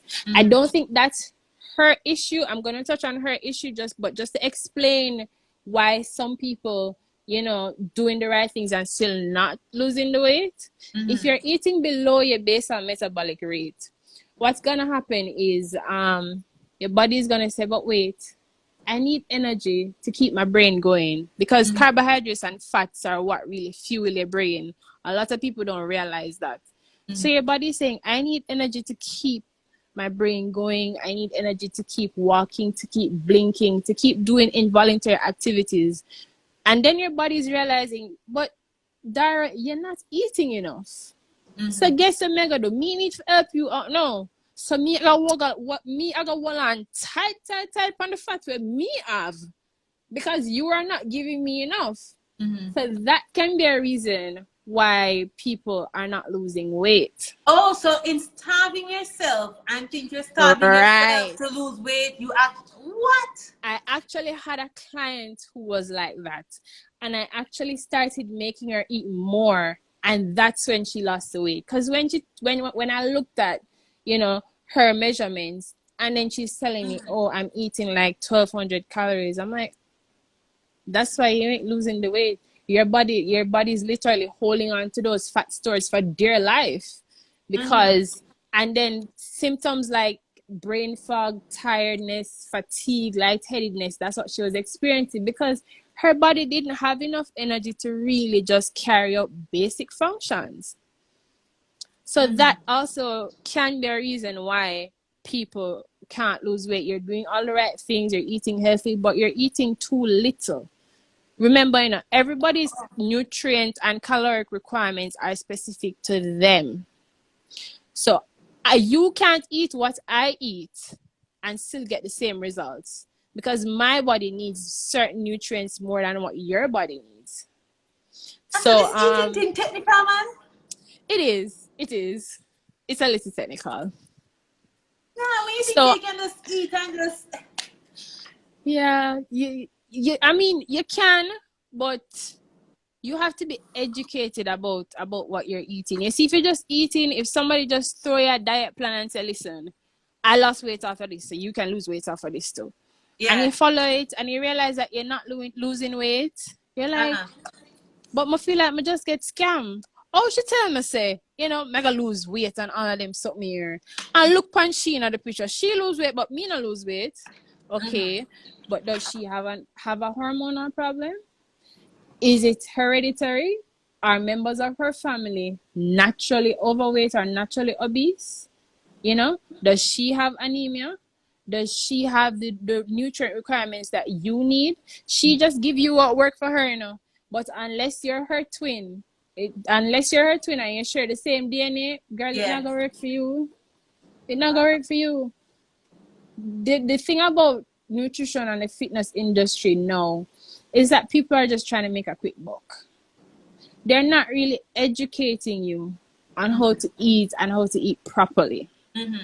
So and we are a society where we're a social media society, so we live in this illusion of what we see on social media, and we think that it's reality, when in truth and in fact it's not. Because when she take the picture, she tuck in her belly, she know her angles, and you say, oh, but this girl look real nice, man. And you never know, she might go on 1 and 2 surgical tables and then, shape out the thing, and you don't know that, But homegirl is selling you her diet plan like, yeah, this works, so try this. That is why I encourage people to go to nutrition professionals who are educated and who can teach you on how to eat. So back to what was her name? TC. So back to TC. When it comes to women who have polycystic ovarian syndrome, which is PCOS, they tend to have an issue with losing weight. So there is no cure for PCOS, but a healthy diet can actually help to promote weight loss. It can lower your blood glucose levels, because I know that with PCOS, an issue that they have is, high glucose levels. It can help lower blood pressure as well as cholesterol. So some of the things that you can do, if it is that it's a hormonal issue and it is PCOS, you can monitor your portion sizes. Remember I tell you about the big plates? This is the time now where you switch it to a smaller plate. That's we don't know. We don't know which Jamaican eat food on the salsa. Well, a little bigger than salsa. But continue. No, man, this is the time that you switch it out to a smaller plate, right? And as I said before, you look at the nutrition facts and see what the serving sizes are. Not because it's coming out a little bag, means say you must eat all at one time. Because most products aren't one serving size. At least they're two. So look at the serving sizes, eat in a smaller plate so that you eat smaller portions, and don't fill up the plate, make it look like Mount Everest now. Not because the plate is smaller. That's what a lot of us do. But them wicked, Janelle. Them wicked. Because what they should do is just make the thing and package it like for one serving, so you're not tempted to go and eat off everything. Because if you buy I love Tree Tricks, and when I buy a pack of Tree Tricks, it don't make sense, believe that, right? But when you look at the serving size, I'm gonna tell you, say 3 serving size. Who does that? Who now want to eat up a little bit of the Tree Tricks and leave it? You see what I'm saying? Because that's what you're supposed to do. Them can't sell it one serving size, because them are gonna say how you go? You're gonna say them a thief you, because they're gonna sell it to you for a certain price, and then you're gonna say, but I want a little bit of something here for the money here. Oh, because God. even so, with the 3 serving sizes, I don't watch this. So even with the 3 serving sizes, a lot of people still saying, but I don't know if this. You see, as a society, we like to overeat. And you see, because we're a country that's farming a lot of starch, a lot of ground provision, when we get our plates, we'll have yam, we'll have dumpling, we'll have banana, we'll have dashing, we'll have everything will come from ground one time. You don't necessarily need to eat it one time. Not because all of them reap one time means say you need to have it from the plate one time. And then little meat up on the side and the vegetable them just lost. Like you're looking like 3 big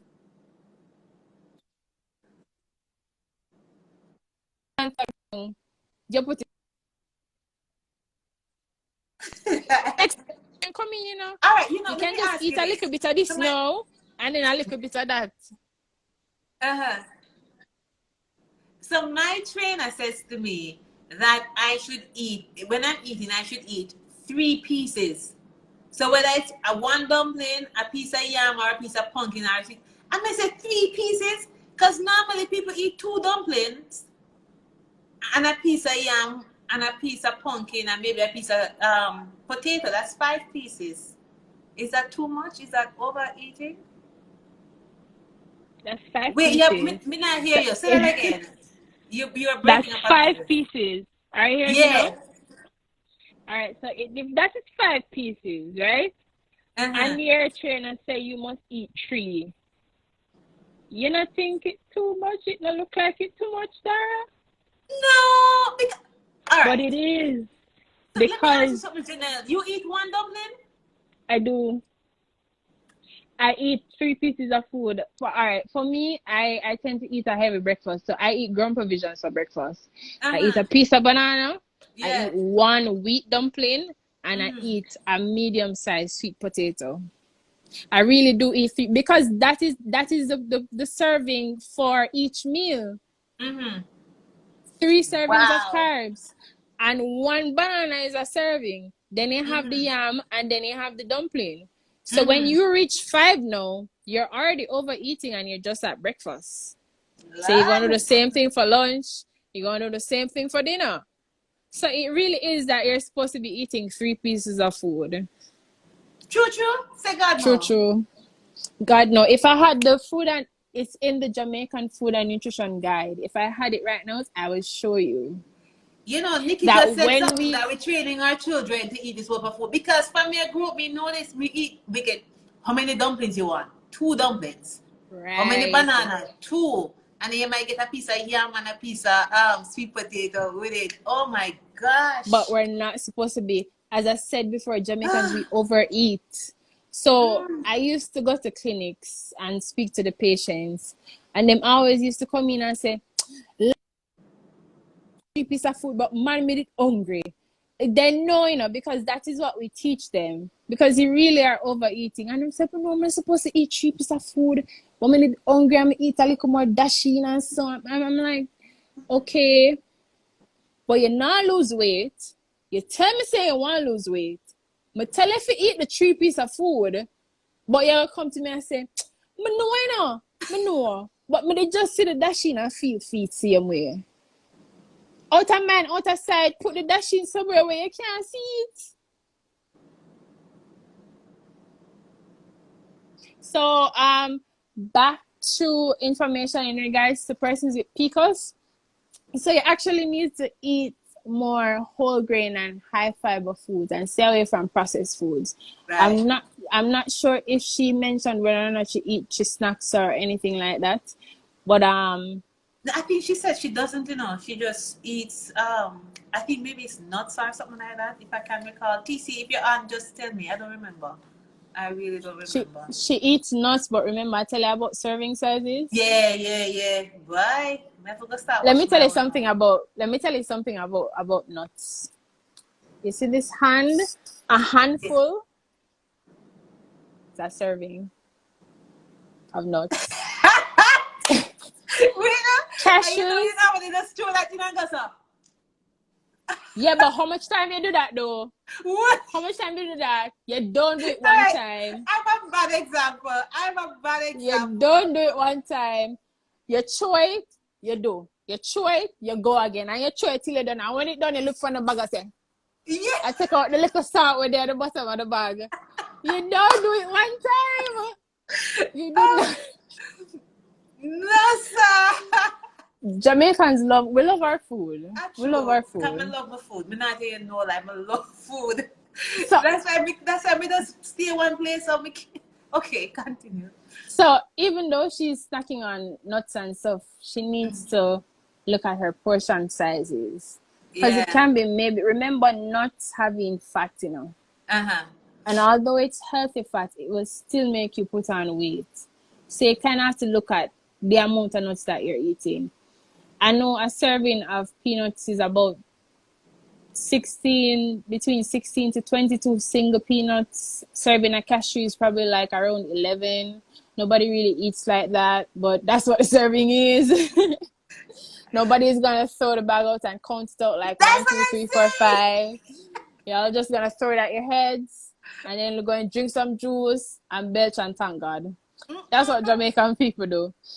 So what you can also do is limit added sugars. I didn't hear her. What's Nikki saying?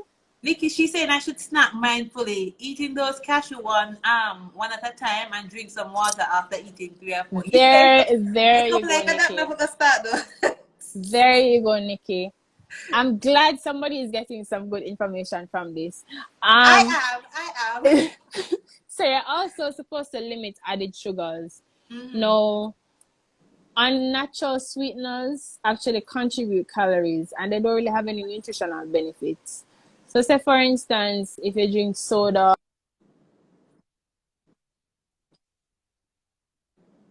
in a regular bottle of soda, there are 16 teaspoons of sugar. 16. Now 16 teaspoons of sugar in just one bottle of soda. And you drink that one bottle of soda one time. Then you go back in at the fridge and say, next bottle of soda. You drink that again. Oh, but the soda done. Well, you see an energy drink. So you're going for the energy drink now, which has a lot of sugar in there too. The energy drink finish and you're looking at, what now? Oh, can water. Yeah, I can have that because it says water at the end. Water. Yeah, but it's also very high in sugar. If you want flavored water, what you can do is literally cut some pine slices and put them in water. Cut some orange slices, put them in water, and make your natural flavored water with natural sugar from the fruit itself, not any added sugar.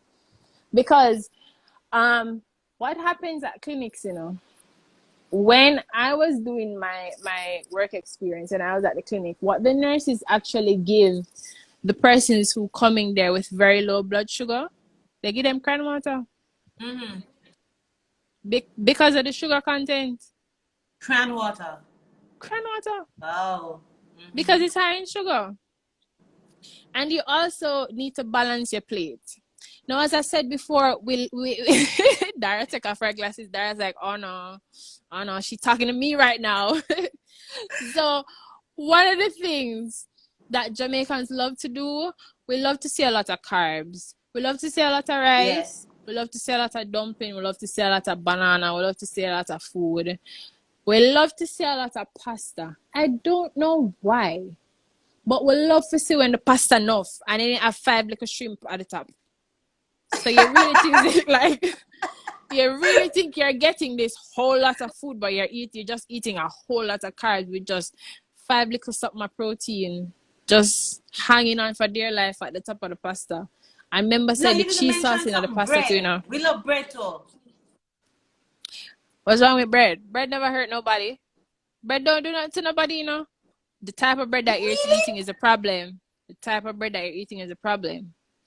If you're eating white bread, that's a problem. Wheat bread has in bran, it has in wheat. So remember I talk about roughage? There's fiber in wheat bread that actually helps you to feel fuller. The problem that people have with bread, them just feel like say bread and rice are the enemy. Bread and rice, them just live them life. Them really not trouble nobody, you know. But you see, because we're not eating in a caloric deficit, we're overeating. The first thing your trainer going to tell her, listen, you need to cut out the rice, you need to cut out the bread. And what he's trying to do is trying to get you to lower your calories. But and enable you to eat more what we call complex carbohydrates, which are carbs that having fiber. So like your sweet potato, you know, your vegetables having fiber. But bread not do nobody not in a life, you know. Wheat so bread that is. So maybe I should talk about how many slices I eat. How many slices should you eat? I don't remember what the serving says is for bread for Jamaicans. I think it.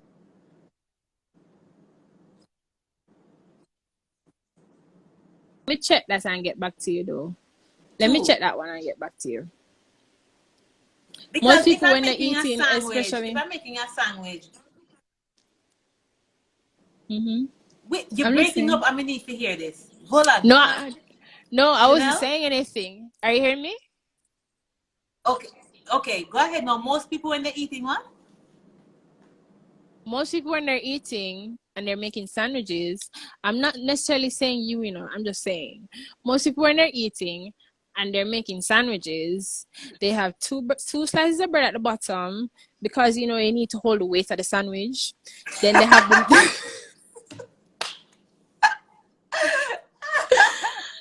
then they have whatever meat in the middle. Then, you know, the 2 slices of bread have to have on the mayo or the cheese or whatever it is. But then now, you need to have the 2 slices on the top to hold the bottom to make sure that everything all together. So now you reach 4 slices of bread in one sitting. And not a lot of people eat wheat bread. That's white bread. So that's refined carbs. That's refined carbs that really does nothing for you more than bung you up more time. And food. Because there's no fiber. Fiber helps your bowel movements. Fiber helps your digestion to go, you know. And if you're not going regular, sometimes these processed refined foods are the culprit. Another culprit can be the amount of water that you're drinking. Because even if you're taking in enough fiber, you need to drink water. Yeah, drink your water, girl. Guilty. Make them know say I drink water. Drink the water, Guilty, boo. yeah. That's right. Let's go. Mm-hmm. I'm not drinking water. I'm drinking ginger with fruit juice. You drinking what? I'm drinking ginger with fruit juice. Not fruit juice with ginger. Ginger with Ginger with fruit fruit juice. juice. So let Because me more ask you ginger something. in there Is it than sweetened? anything Is it else. sweetened? So is that sweetened? No, it's ginger and pine. So it's the natural sugar from the pine. Oh, you're drinking pine and So there's ginger. All right. pine and ginger. So there's no reason to sweeten it. Ah, You see, we're adding all of okay. this sugar to our diet for no reason. I mean, fruits have a high sugar content, you know. And sometimes that's why when trainers are telling you to lose weight, they tell you to cut down on the amount of fruits that you're taking in. Because although fruits are good for us, they are high in sugar. Mm-hmm. And if you blend a little thing with a banana, you really don't need to add no more sugar in there. But it's because we like enough things and we just like to feel like so we need to use sugar because the sugar jar up on the countertop and it is staring at us and it is saying, put me in. So you know, we just decided to put some sugar in there because that's just our culture. Right? Another thing that you need to do is limit added salt. No.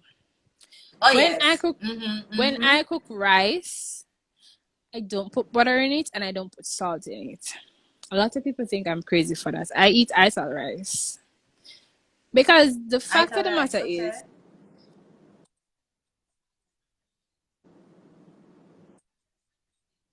you're going to cook the meat with salt, so there's already salt in the meat. Why there needs to be salt in the meat and the rice too? You understand what I'm saying? So if it is, like fresh rice, spread the gravy over the rice. So you get a little flavor in the rice. Or but when you spread the gravy, that's fat.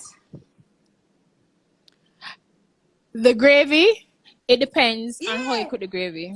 It depends on how you do the gravy. If you're making gravy from like just barbecue sauce and ketchup and whatever, then yes. Yeah. But what my mother does and what a lot of people who are health conscious do, when you bake something and the juices from the chicken are left in the pan, that is what we use to make the gravy. So that's kind of the base for the gravy. So you have some nutrients in there because remember, when heat is added to protein, it gets smaller. But there are also nutrients in there that are seeping out into the pan. So instead of throwing that away, you use that for the base gravy. So yeah, you have the gravy, but you have a little nutrients in there same way. It's not just sugar and barbecue sauce and all of that good stuff. So instead of putting the gravy on the meat, you sprinkle it on the rice. Or what you can do is make vegetable rice. You can make vegetable rice. You can make callaloo rice, if you don't really. Nice. But what you can actually do, and this is kind of touching on eating healthy on a budget. If you can't afford brown rice, that's fine. And you can afford the white rice. They do sell mixed veg in bulk in supermarkets and most wholesales. Or you can buy the canned one if you so desire. And you make some vegetable rice, girl, with the mixed veg. So even though you have the white rice, because remember that the wheat is removed from the white rice. Mixed veg. So you're adding back the fiber to the rice. Remember the reason why it's white rice is because the wheat, the bran is removed from the white rice. That's the difference between brown rice and white rice. So when you add the callaloo or you add a mixed veg, you have just added back fiber into the white rice. So white rice is good depending on what you add to it. Right. How often can you eat? How often should you eat rice though? It's not really how often. It really depends on what your nutrient needs are. So if you're trying to lose weight, more than likely I'd want you to stick to more complex carbs. If you're gonna eat rice, eat rice once or twice a week, but you're not going to eat the rice alone. You're not going to eat plain rice. It have to be put some sort of vegetable into the rice to get the fiber in the rice. So I was saying about limiting your salt intake. So the majority of salt we get is really from processed foods or foods that we eat when we go to restaurants or fast food places, because salt is actually used as a method of preservation. You know, like pigtail and those salt, corn pork and them something. Salt is used as a method of preservation. So there are some restaurants who will use salt to preserve their meat, right? So that is why you try to eat at home as much as you can. But if you're going out to eat, choose a meal that has more protein than it has carbs and fats. Like, it don't make sense you go out to eat and you get a plate full of pasta. That's just carbs, that's fats. But there's no protein. There's just 5 little, shrimp on the top. Or there's just like 2 little chicken breasts somewhere in the middle of the pasta. And let me tell you, the reason why restaurants do that is because carbohydrates are cheaper to purchase than protein sources. If you notice, when you look on a menu, when you're looking at anything that has any dish that is high in protein, like you're looking at the lobster, you're looking at the ribs, you're looking at the pork chops, it's way more expensive than the loaded fries, than the pasta, because the carbohydrates are very cheap and very affordable for these restaurants. So what the trick is, them fill up the plate with the carbs, then fill up the plate and then give you a small amount of protein, because protein is expensive. So that's their trick, because at the end of the day, they need to make a profit and they need to make the food taste good. And one of the things that make food taste good is fat. Anything that is high in fat always tastes nice. True. Right. True. So, yeah, very true. So, as we're speaking about fats, though, in terms of persons living with PCOS, you need to choose what we call heart healthy fats. So you need to reduce or eliminate food that is high in saturated or trans fats. I know a lot of manufacturing companies now are putting on their labels 0 trans fat added, because trans fats are bad for you. So heart healthy fats are packed with a significant amount of calories. That's the problem. You remember I tell you about avocado and the fat content and cashews? Yeah. So that's where you have to eat them in moderation now. Yes, they're good for you, but that's where you literally have to eat them in moderation and follow the guidelines in terms of the serving sizes that you're supposed to be eating them in. All right, so I think that will cover like persons trying to lose. Now, I want to zoom in and like some frequently asked questions, because I know that will cover a lot of the questions that other persons would have. So let's look at the issue of well, you basically covered it when you say, what should I do when I want to lose weight, right? You covered that. You also covered the go ahead. No, another thing that I want to point out when we're trying to lose weight, so we have what are called macronutrients, right? Which are the nutrients that your body requires the most. So you have your proteins, you have your carbohydrates, and you have your fats. 1 gram of protein is equal to 4 calories, right? 1 gram of carbohydrates is equal to 4 calories as well. A gram of fat is equal to 9 calories. But there's this lovely person that we tend to forget when we think about macronutrients. I think I need to ask Ryan's nephew really what that is, But there is this beautiful thing that consumes us at times, and we go out and we do 1, and we do 2, and we're going 3, and we're knocking them back, and we don't understand that these things are full of calories. So one thing you need to also do is limit your alcohol intake. 1 gram of alcohol is 7 calories. it's more than a gram for protein, it's more than a gram of for carbs, and it's just 2 less than for fat. 7 calories. Wow. And ladies, let me tell you something. Mixed drinks are not your friends. Cocktails are not your friends. As much as we love them and as much as they taste nice, you see, the more ingredients in the drink, the more calories it has. Because remember, Wow. then putting the base in the drink, which is the vodka or whatever type of liquor they're using, already having calories right there. So then them going to put in some form of syrup or whatever it is. Then them going to put in orange juice. Then them going to put in something else. And then them going to put in something else. And then them going to put the sugar on the brim. And then they're going to stick a little pineapple there to make it look a little healthy, You're almost gone a full meal right there. That's almost 500 calories. That's about 300 and something calories in one drink. So the less ingredients in the alcoholic drink, the better it is. So I see that you like to drink a lot of wine. Wine is fine. Wine is actually good for your heart. But remember, everything in moderation. Okay, good. Okay. So you So started to when you stress have me out now. no man, wine is fine, but as long as you're not literally just drinking a bottle of wine in the night, like a whole bottle one time, Yeah. it's fine. There's nothing wrong with having a glass of wine a day. It's actually good for your heart. But in terms of mixed drinks and cocktails, you have to ensure that you're ordering something that doesn't have a lot of ingredients. Because the more ingredients and the nicer it tastes, the more calories it has. Nikki's asking, look at that question Nikki's asking. Do you think that darker spirits are worse than the white spirits? Of course, all are bad, but the darker is worse, right? I'm not seeing that question. I'm not seeing the questions. Could you repeat that one, please?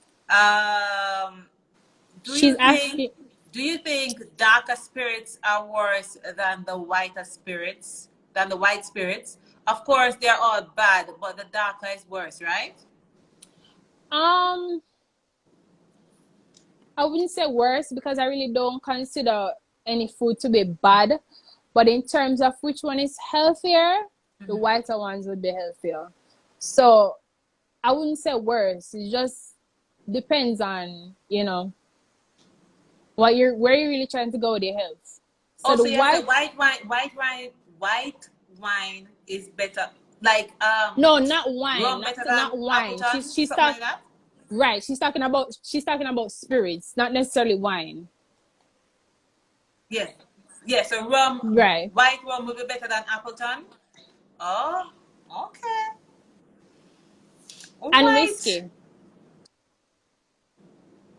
Because when you think about whiskey and those kind of drinks, they actually have a high amount of alcohol in them. So remember that alcohol per gram carries 7 calories. So the higher the amount of alcohol in the drink or in the spirit, then the more calories it's gonna be. So I don't think it's necessarily whether darker spirits are better than whiter spirits. It's the amount of alcohol in there. So you have 80 overproof, 90 overproof. I said them call them overproof because I don't. I just drink wine. I'm a wine person. I'm a red wine. You have 80 overproof, 90 overproof, all of that good stuff. So the higher amount of alcohol is in the spirit is really the more calories it has. So that's why you need to watch out for. Not necessarily if it's darker or whiter. Just look for the amount of alcohol that is in there. And another thing that people don't know is we do not digest alcohol. Alcohol, when we drink it, it goes straight into our bloodstream. That's why we get drunk so quickly. We don't digest alcohol. And what happens is that it raises your blood glucose level because remember, alcohol is kind of basically sugar. And that's what your body is trying to get the energy from, right? So it's raising the blood glucose level. More than likely, you're not exercising or expending that much energy. So it's going to just store it as fat, really. Because when you're drinking alcohol, most of the time, you're chilling with friends and you kind of get carried away. So the glass gets empty. So, you make another one and another one and another one. Drink your water, Dara. Drink your water, girl. No, me put on my glasses. Wait. What is this one? I have to have my glasses on. Let me see right here. She's asking, Lord, what's the part of it? Tale of somebody, of nobody. What about herbs? A lot of people smoke and lose weight while some get mad hungry. How that go? So they're asking about the weed. Tales of a nobody is literally right beside me. It's literally right beside me. What was the question, sir? What about weed? Is it good for you? Yes, weed does stimulate your appetite. What's the question that you have?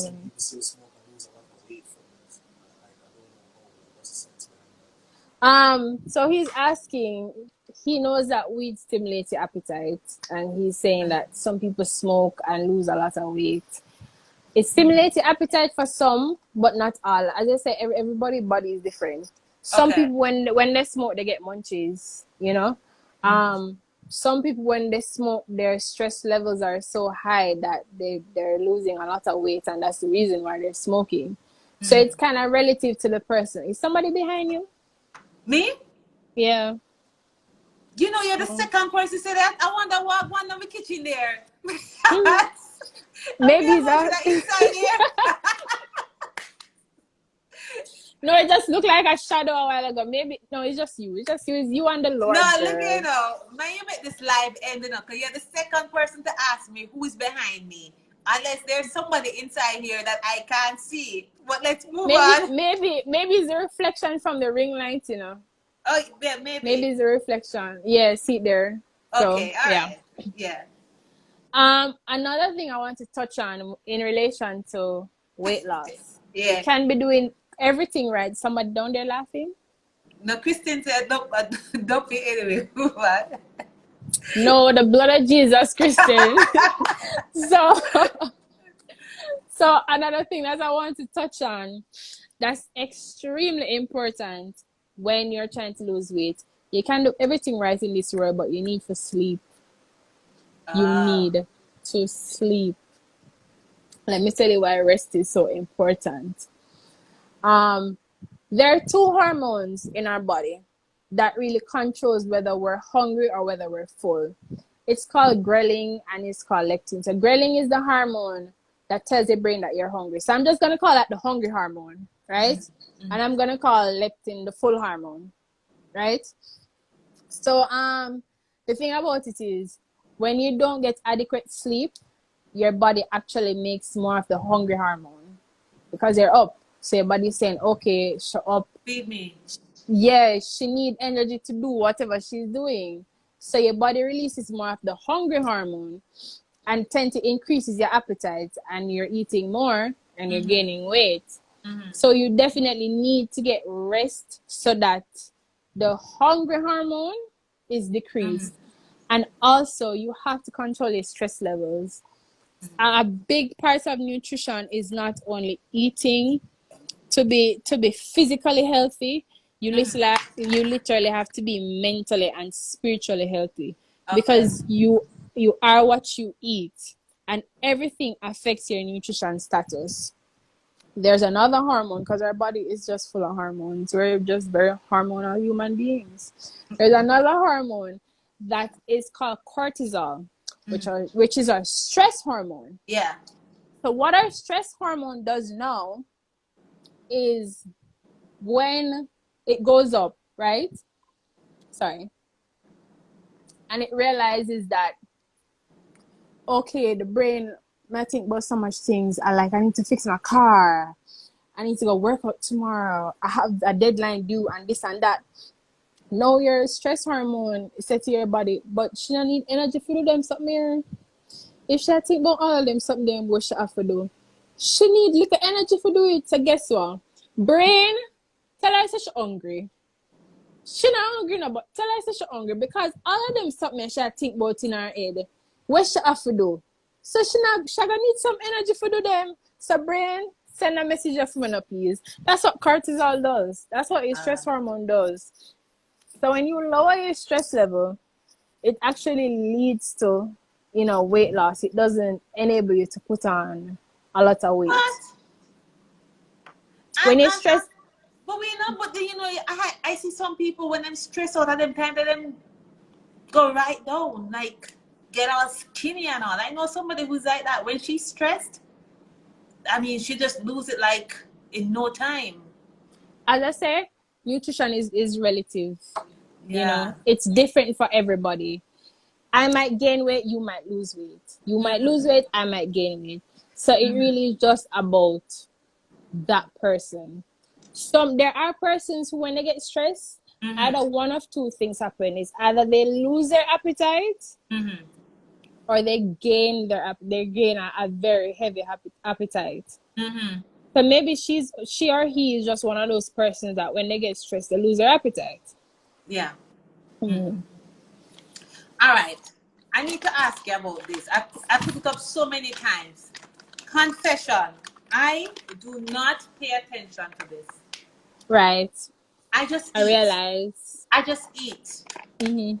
Bad, right? But we don't understand all of this. Do you have anything with a nutrition facts label on it? Like, just give me something with a nutrition facts label. Sorry, I'm asking the person that asked the weed question. Yeah. I'm asking him to get something so I can just explain. Even let me see if it's on the water. I'm even looking at the water. See, but it's even on the water thing too. What I mean, I know.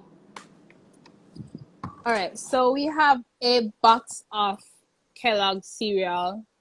Yeah. We're not doing any free promotion Kellogg's. We're just using it as an example.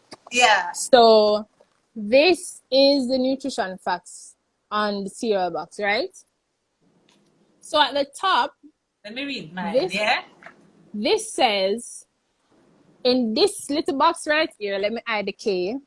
It's 9 servings. 9 servings. You see what I'm talking about? That doesn't make sense because we put one cornflakes, so nothing in there. Let me pull it and show you. Can I pull it? Okay, I have to ask you first, So while you're pulling that, I'm pulling this. That can't have 9 servings. True. 9 servings per container. 1 serving size is 160 calories, right? Most people, they tend to eat about, half of the bag? How people eat cereal? Because I don't really eat cereal. So people in the comments, when you're eating cereal, how much do you eat really? Yeah, make them answer. Because if me answer, a problem. Let me hear. Kristen, do you eat? No, Kristen doesn't eat cereal. Let me see if anybody else. Because really, that would be about 3 or 4 servings for me. So that's about fair. All right. So yes, Regina, I pulled the bowl too. Oh, she pulls the bowl. So my wheat friend, this is his cereal bowl. That's it.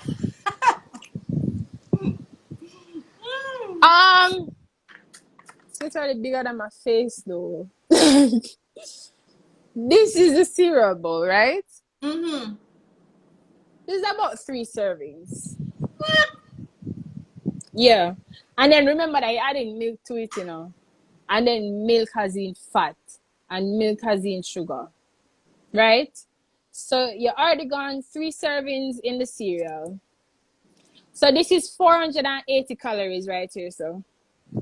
And 1 meal is supposed to be around 500 calories. So in your snack, with a plate that is bigger than my face, your snack is literally a meal. And this is just snack number 1 for the day, sir. No, that's a meal. That's like breakfast. This is breakfast for you? But does this make you full? No. No, okay. Okay. There's a trick. Because this, you see the little bits of sugar in there? I don't know if you can see that's sugar. This is what we call processed food. Yeah. And this is what we know contains empty calories. remember, the key to weight loss is to ensure that you're eating complex carbs, nutrient-dense food that can fill up your little stomach. When you eat this now for breakfast, how long after are you hungry, my weak friend? About half hour. Half hour? Half hour? So what do you eat after the half hour? Because, all right, you just eat 500 calories right here, so right? So that your diet is supposed to be 2,000 calories for the day. So now we're at 1,500 calories. What are we eating in the next half hour? But Janelle, people don't really watch that in terms of 2,500 calories per day. Who does that? You do that? But I don't. Let me not forget to ask you that question. You do. But who else really do that? Who else really sit down and say, okay, I'm supposed to eat 2,500 calories per day. Let me do the division. Okay, 500 for breakfast, 500. Who does that? I don't know why I'm not seeing the comments, but is there a trainer in here or some fitness enthusiast? Because I'm sure that they do that also. I don't know where. Kristen? Well, I know there's somebody in here. He was commenting earlier. I don't know where I'm gone. Yeah, No Limit Fitness. But people who are into health, people who are into nutrition, people who are into fitness, they do count calories, but you don't necessarily have to count calories if you know what the correct portion size is supposed to be. This is not the correct portion size for the cereal. It is not. The bowl is too big. So even if you don't want to count calories, remember I telling about smaller plates? I'm gonna get you some smaller plates, yeah? Because this not right. But that's my porridge bowl, And what kind of porridge do you eat though? I love everything except oats. Which is one of the best ones. So my cornmeal porridge, that's my bowl. Okay. And oats is one of the best one that actually has fiber in there. But I've been told that oats actually makes you get bloated? Well, I'm fatter, so same. Bloated for some people. Mm-hmm. Some people have digestive issues, and that I was going to that. That's the gluten-free thing. So let me just touch on that. Okay. So gluten is a lot of people are seeing things in the media, the Kardashians, and they're going gluten-free and everything is gluten-free, and you're like, what's gluten? Like, why is everybody going gluten-free? And why, like, is it something that I need to do? Is it something that's bad for you? So gluten is a protein that's found in stuff like wheat and rye, so it would be in your oats. Mm-hmm. There are some persons who have some persons have a food allergy to gluten. People who have celiac disease, they actually cannot tolerate gluten. Their digestive system just can't tolerate gluten. Mm-hmm. So they get very insensitive to gluten. Those are the only people who are supposed to be on a gluten-free diet. But there are some persons who, when they eat things that have gluten in them, like the oats, they tend to have like little digestive discomfort. So you get gas, you get bloating. Because for me, I get gas. So I don't really drink a lot of oats porridge. Okay. So as I said, everybody's body is different. So some people, the reason why they don't eat gluten is because either they get diarrhea or they get gas or they get bloating. They get some gastrointestinal discomfort. So they really try to avoid that. Mm-hmm. But if you've been eating wheat products for all your life and nothing happened to you and you're still there, continue. You don't need to go gluten-free unless you're having some digestive issues with wheat products. Okay. So before we move on to the next question, yes, you must watch your labels. Let me back the box. Let me go through the nutrition facts on the box. There's actually something on my page. Let me just go to that real quick on how to decode a nutrition label. Okay, so we have. Are you guys seeing the nutrition facts? Can you see it? We can see but we can't see like per. Right.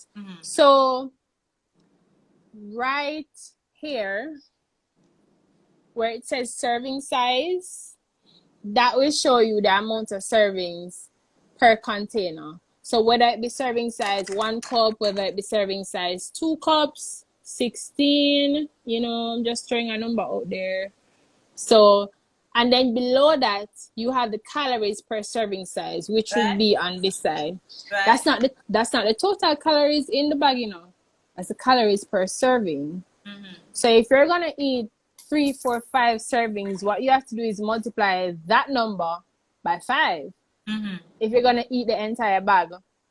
Now down below, it has the ingredients that are in the food item, and it has the quantity. So when you look over to the side and you see percentage daily value, yeah.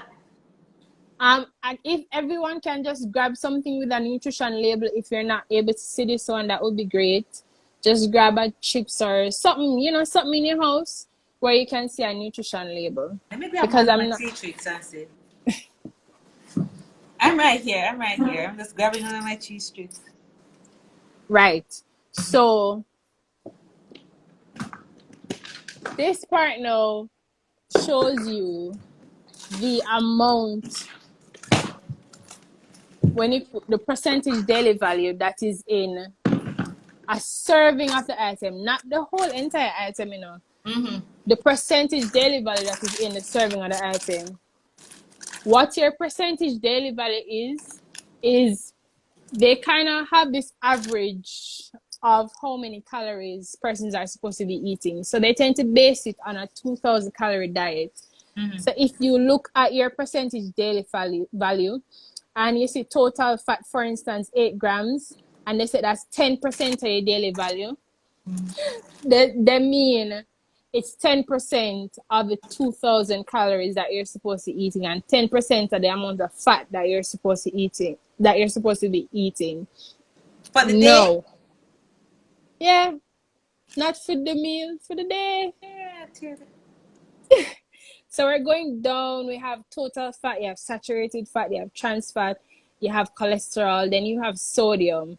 So on this one that I'm looking at, it says 7% of your daily value, meaning 7% of the amount of sodium that you're supposed to be taking in for the day is in 1 serving of that food item. Wow. So if you're eating 3 servings, you're already at 21% for the day. And that's just 1 food item. You go below, it will show you the amount of protein that's in the food, and it will also show you if there are any what we call micronutrients in the food. So your vitamins, your minerals. It will also show you the percentage. And then down below, it kind of has a disclaimer that the percentage daily value is based on a 2,000 calorie diet. So if you go on my page, there's actually information on how to decode a nutrition label, or how to understand what a nutrition label is. I need to go check that out. I need to. Yeah, I will. Let me first admit that I definitely need to go do that now, because I've just been eating. I've just been like chop, chop, chop, chop. Now watch no face. All right. So definitely go watch what you're eating. All right. So let's go back to the question now. So are carbs bad for you? That's another frequently asked question. Carbs are not bad for you. Carbs are actually the body's main source of getting energy. And your brain is fueled on carbohydrates and fats. So they're not bad for you. Refined carbs are not necessarily the best things that you want to have in your diet, because when they're refined and processed, most of the nutrients are taken out of it during production. So it's not really adding any nutritive value to you. And you also want to pay attention to the amount of carbs that you're eating. So it's not that it's bad, but you might just be eating the wrong type of carbs, and you might be eating too much carbs. That's why people always think, carbs is so bad for you. So you just have to ensure that you're eating complex carbohydrates that provide you with a lot of nutrients and help you to feel fuller for longer, and also to eat in moderation. So another thing I want to point out, somebody, I'm not sure, somebody said something about not eating breakfast. You know, you have a lot of persons who practice that though. They say they're skipping the meal. Yeah, so is that good?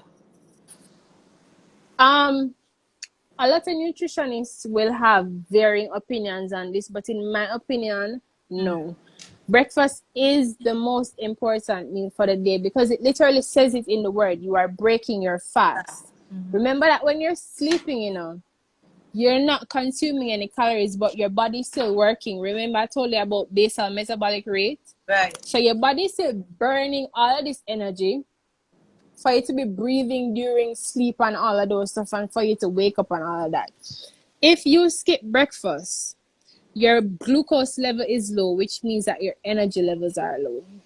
So you just wake up, you've been fasting for 8 hours, 9 hours, however long you sleep, right? You don't feel hungry, so you're going to skip breakfast. What happens is persons who skip breakfast, they tend to overeat during the day.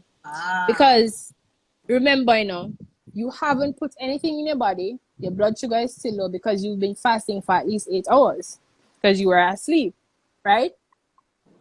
But your body was still burning energy because it was you had, your brain had to keep going while you were sleeping. You had to keep breathing while you were sleeping. So when it reached like 11 o'clock now, your blood sugar is low, you're dizzy, you're lightheaded, you're hungry, you know, you tend to overeat because you skip breakfast. If you had breakfast, you wouldn't feel like this severe starvation at lunchtime. So you buy this big box of food home. Maybe you usually buy the medium lunch. Today you decide to listen, I'm very hungry, so I'm gonna buy the large lunch. So that's what happens when you skip breakfast. Breakfast is really it's just breaking your fast. You don't necessarily have to have a large breakfast. Yeah. You can have a fruit, you can have a smoothie, you know, you can have boiled eggs, just something to nourish your body and to break that fast. Do heavier persons lose weight faster than somebody who is like skinny? Most definitely. And they tend to lose weight faster than persons who have a lot of muscle mass as well. Because what happens is when you're heavier, the amount of energy that you need to do simple things like walking, breathing, you know, it's higher. So yeah, you're expending a lot more energy to do simple things. So if you and I are walking, right? And you are about 150, 200 pounds heavier than me, you're definitely burning more calories than I am because your body needs to use more energy to carry that weight up the hill as opposed to me who is thinner.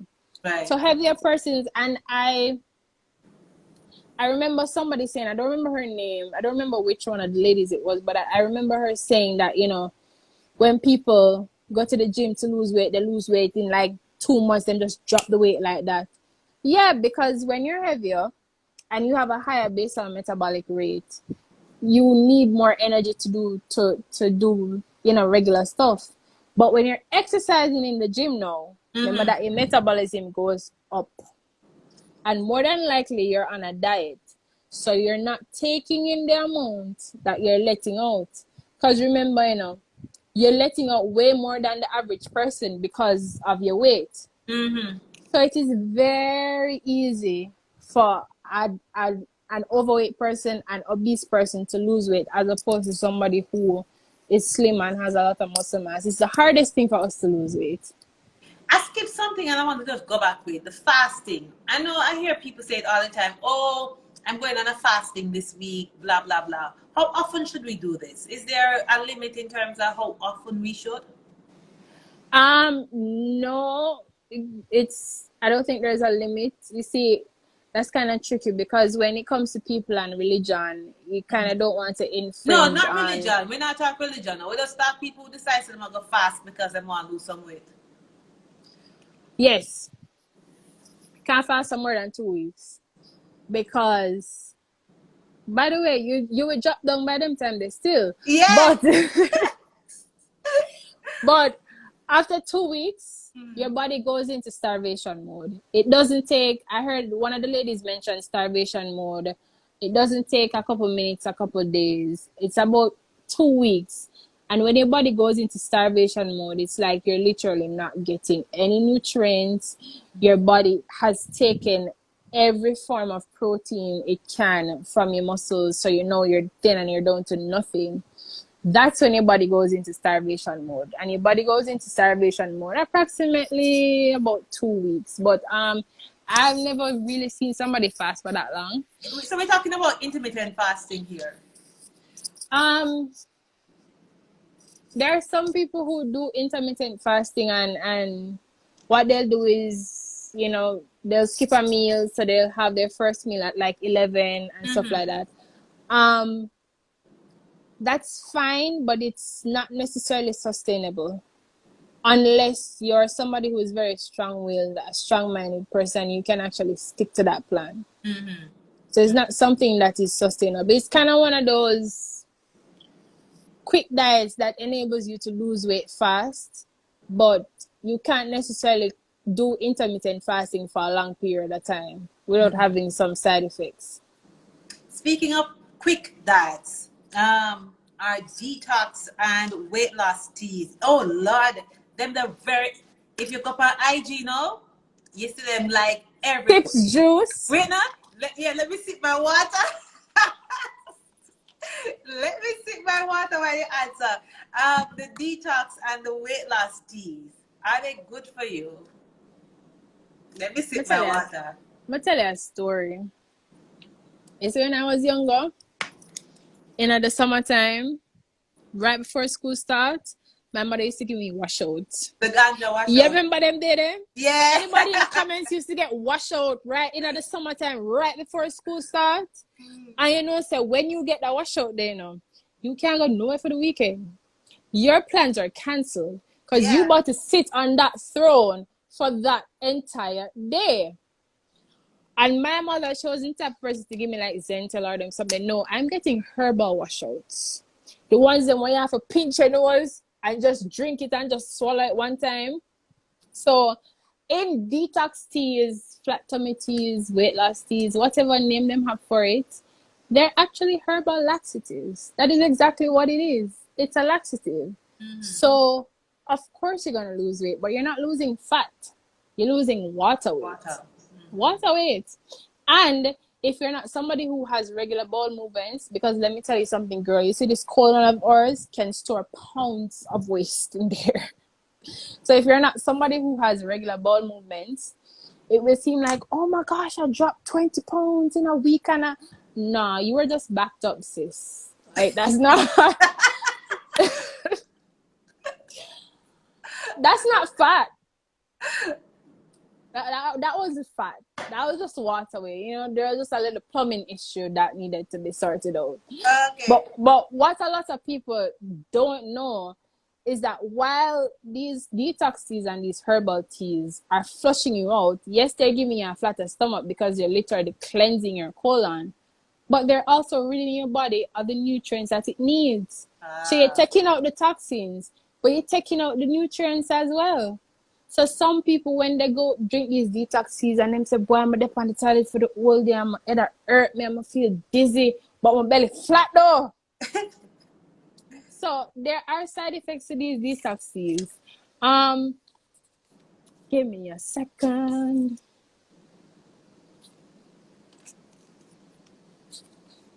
Sorry about that, guys. I'm just looking for something real quick.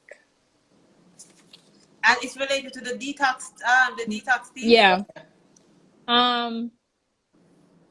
So it has a laxative effect.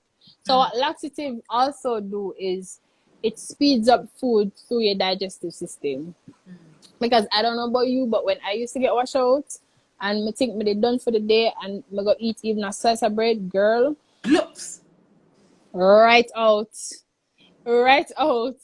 So it speeds up digestion, and even when you think you're finished, you're really not done. So even if you're on, you know, your weight loss tea and you eat something, and you're still drinking the tea, you still have that laxative in your system, so it's still going to just flush out all the nutrients. What it does, it kind of gives the illusion that you get a flat stomach really quickly, but it's not sustainable. Because after a while, you start getting deficient in these nutrients because you're flushing your body everything, the good and the bad. I mean, the bad, great. There are other ways you can get rid of the bad. I mean, your liver, if you have a working liver, you can just let God do his work and make your liver detox its body, you know, and eat healthy and drink a lot of water and exercise and all that. But if you want a quick fix and you want to do a detox tea, girl, do you, you know, more power to you. But just understand that you are flushing out nutrients that your body needs. Okay.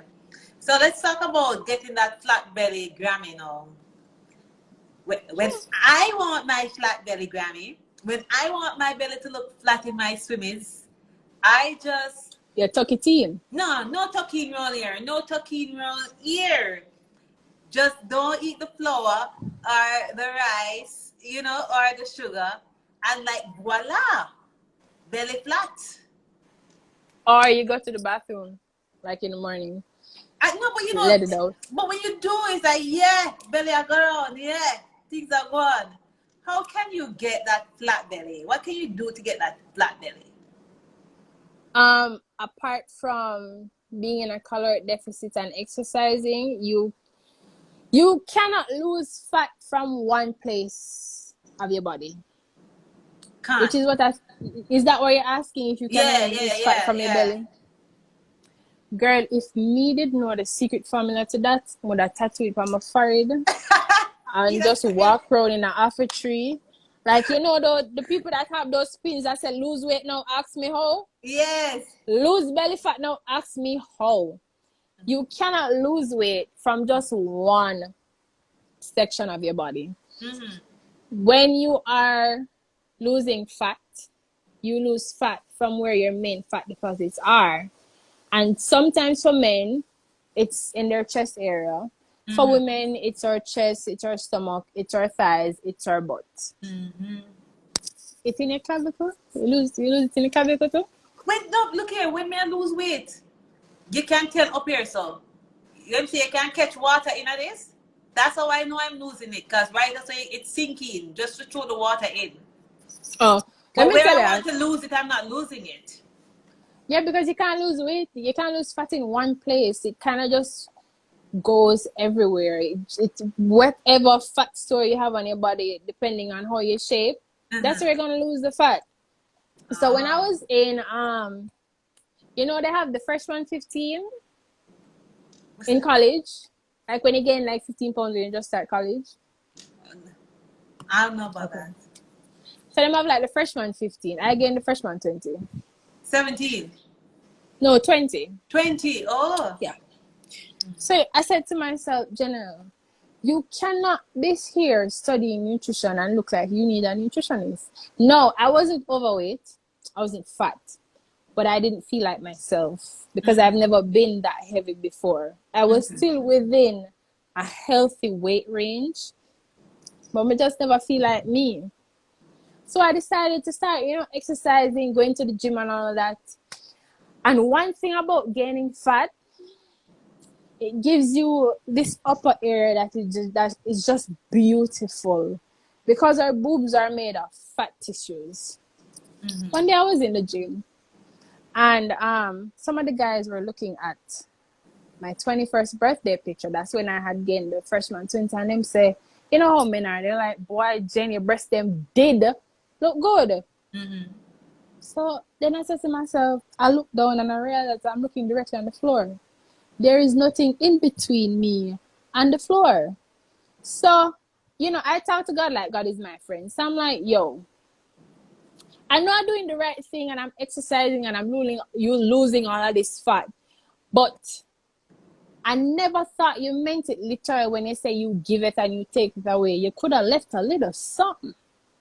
You could have left something for your girl to work with. So in women, we actually, because the breast is made up most of fat tissue, we tend to get smaller in size. And if you look at women who are in bodybuilding and weightlifting, they have chest muscles, right? Yeah. They don't really have a lot of breast tissue. So you can't really lose fat in one place. You can't really lose just belly fat unless you're going to, you know, not eat in the morning when you're putting on the bikini or do a detox day or something like that. But naturally, when you're losing fat, you lose it everywhere. Another question, Sure. frequently asked question. Christine spoke to it, and I just want you to speak to it as well. Why is healthy eating so expensive? Healthy eating is not expensive. The issue with healthy eating is that because we live in a world, in a social media world, where we have influencers, and influencers are saying, oh my gosh, I'm eating healthy, I'm eating quinoa, and I'm eating salmon, and I'm eating wild rice. Them never tell you about the tin boom. Them never tell you about the flash out. Them never tell you about good old jack mackerel. Them not talk about good old sardine, which has a lot of protein and is actually healthy. So healthier foods are not expensive. It's just the type of healthy food that are being promoted. So there's some things that you can do to eat healthy on a budget. If you know that chicken's scarce and the price of chicken gone up, there's nothing wrong with buying a tin of mackerel, some sardines. There's nothing wrong with eating tin fish as opposed to buying the chicken if the chicken is too expensive, right? Another thing that you should do is choose fruits and vegetables that are in season. And I heard your friends speak about this as well. Kristen, yeah. Right. So what you do, you choose fruits and vegetables that are in season because you get them at a cheaper cost. But you can also, when you buy your fruits and vegetables that are in season, you can freeze them. And you can use them later on in your smoothies. If you're making a green smoothie or, you know, you can freeze those fruits and veggies and they will not lose their nutrient content. She also mentioned something which I agree with. Girl, go down a market. If you can go market, you go market. You're paying for the AC in the supermarket for true. And the trolley them. Foods in supermarkets are more expensive than when you go to the market. True. And you actually get fresher foods when you go to the market. So if you can go to the market, you go to the market to buy certain stuff. Your fruits, your vegetables, you go to the market, right? Non-perishable items, you can buy those in bulk, like rice and stuff like that. Buy it in bulk because some supermarkets, when you buy stuff in bulk, you kind of get it at a cheaper cost. So you buy it in bulk and you store it in a nice, dry, clean place to ensure that no weevil or nothing get to it. And you use it sparingly as you go along. Something else you can do is, you see, supermarkets are like adult candy stores. When you go in there, you feel like you're in Wonderland. And you see, if you don't have a grocery list, You get carried away. as them would have said, don't call my phone and chop, you get chopped. Them scam you right there. Oh, good. Because here I am pushing my trolley, you know, going to the whole grain section, and I spot a muffin in the corner of my eye. And I'm like, Lord, I know I'm supposed to be getting some whole grain stuff, but that muffin looked really nice in the showcase though. And I mean, one won't hurt. So you get your list, and not an electronic list. Write it on paper. Carry to the supermarket with it with a pen and cross it off as you go along. And before you go into the supermarket, you say a prayer. You say, Father God, before I enter this place, please, me, I beg you, just guide me to what I need so I can come out. Right? So you say a little prayer. You look directly at your list. You don't look around. Look at the list. You get what you need and just come out quick. And just get out. Just come out real quick. You can also buy cheaper brands or generic brands or, you know, no-name brands or whatever they want to call it, as opposed to the big brands. Yeah, because you know that's another thing too. Because we grew up hearing a particular brand. That's it. We just think say that brand That's is the like only the brand brand. exists. That's the only brand that exists. I have to buy that. But it's really marketing. That's what it boils down to, you know. They just market their stuff better than the other brands. But when you, because we now know how to read a nutrition label, guys, when you take up the two brands, you realize that they're basically the same thing. Yeah. So you opt for the cheaper brand. Can you be addicted to food? Yes. What do you mean? You can be addicted to food like how people are addicted to drugs. You can be Please addicted explain. to junk food. And the reason for that is we have a reward center in our body that rewards us for things that we do to enable survival. And eating is one of them. So we have a reward system that releases dopamine, which is a feel-good hormone when we eat.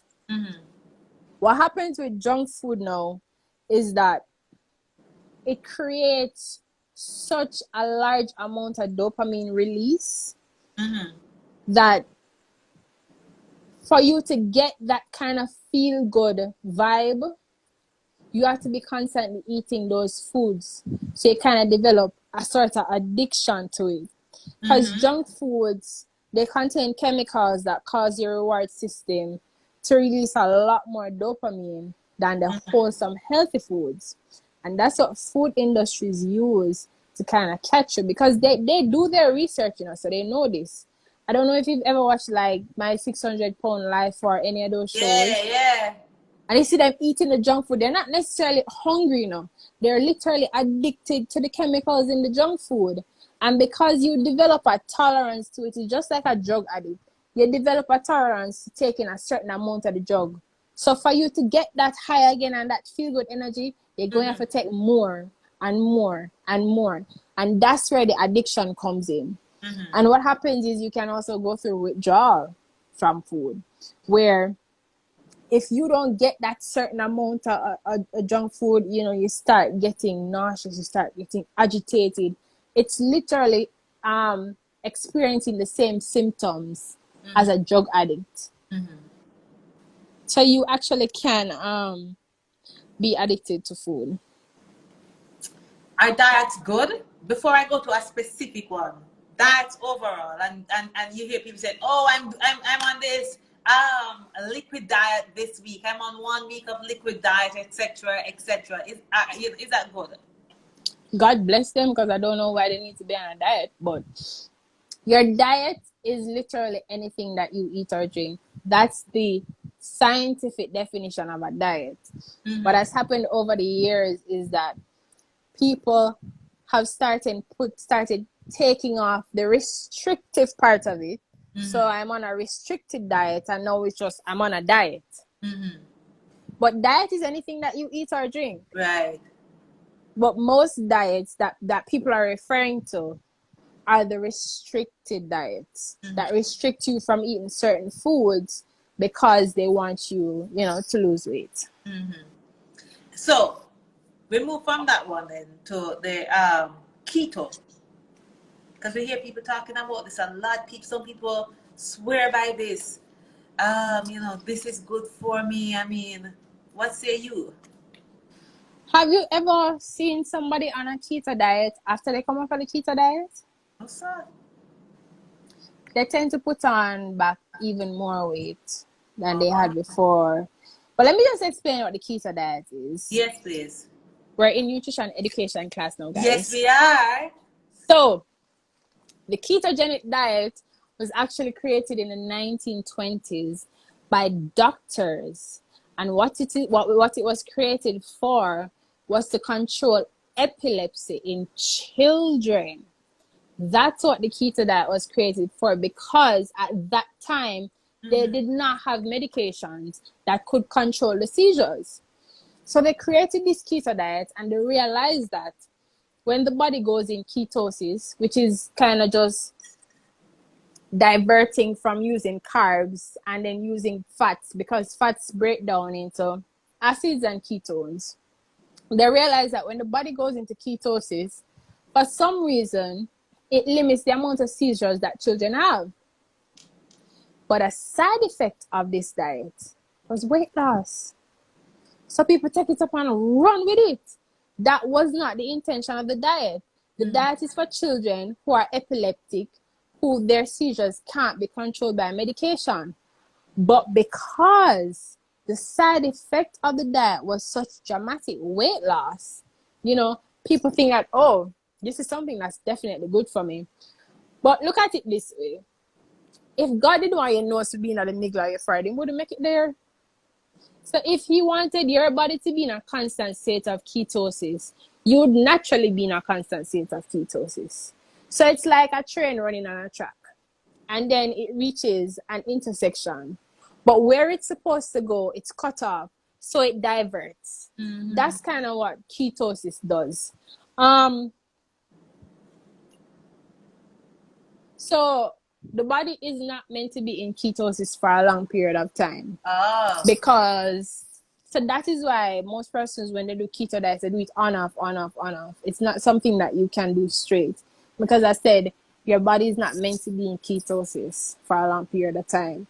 Because when they were treating children, and up to now, we still treat kids with seizures. We still put them on the keto diet, but of course it's monitored by a dietitian and a medical team, and they're put on it for a specific period of time, and then they're weaned off of the diet. You know, like when they wean baby off a breast, they wean it off the diet, so they kind of get you back right on that train track where your body normally functions, right?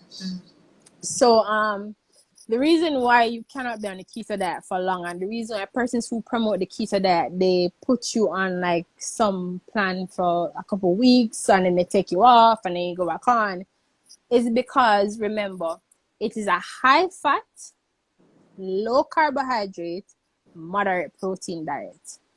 So you are at risk of getting high cholesterol. You are at risk of getting acidosis. You are at risk of getting kidney stones, right? And because you're at risk of getting acidosis and kidney stones, and you're actually passing calcium in your urine as opposed to your body using it, it affects your bone health as well. So because remember, we need calcium to keep our bones healthy and strong. So that is why the keto diet, it was not intended for weight loss. But because the side effect of weight loss was so great, people took it up and they ran with it. But it does have very adverse effects on your body in the long term. They say if something is not broke, you don't fix it. Don't fix it. Why? I mean, tonight was a mouthful. I learned so much. I've learned so much just speaking to you tonight. I know you have your page, and I want to know direct persons to your page, because you have a wealth of information on your page. If persons want to get in touch with you, tell them how can we reach out to you, and what kind of service do you offer? All right, so you can follow me at General in Nutrition. I don't know if I can type it in. If I can type it in. Oh, Jesus. No, but you just said, I'll have Tina, if you're on, just type it in for me.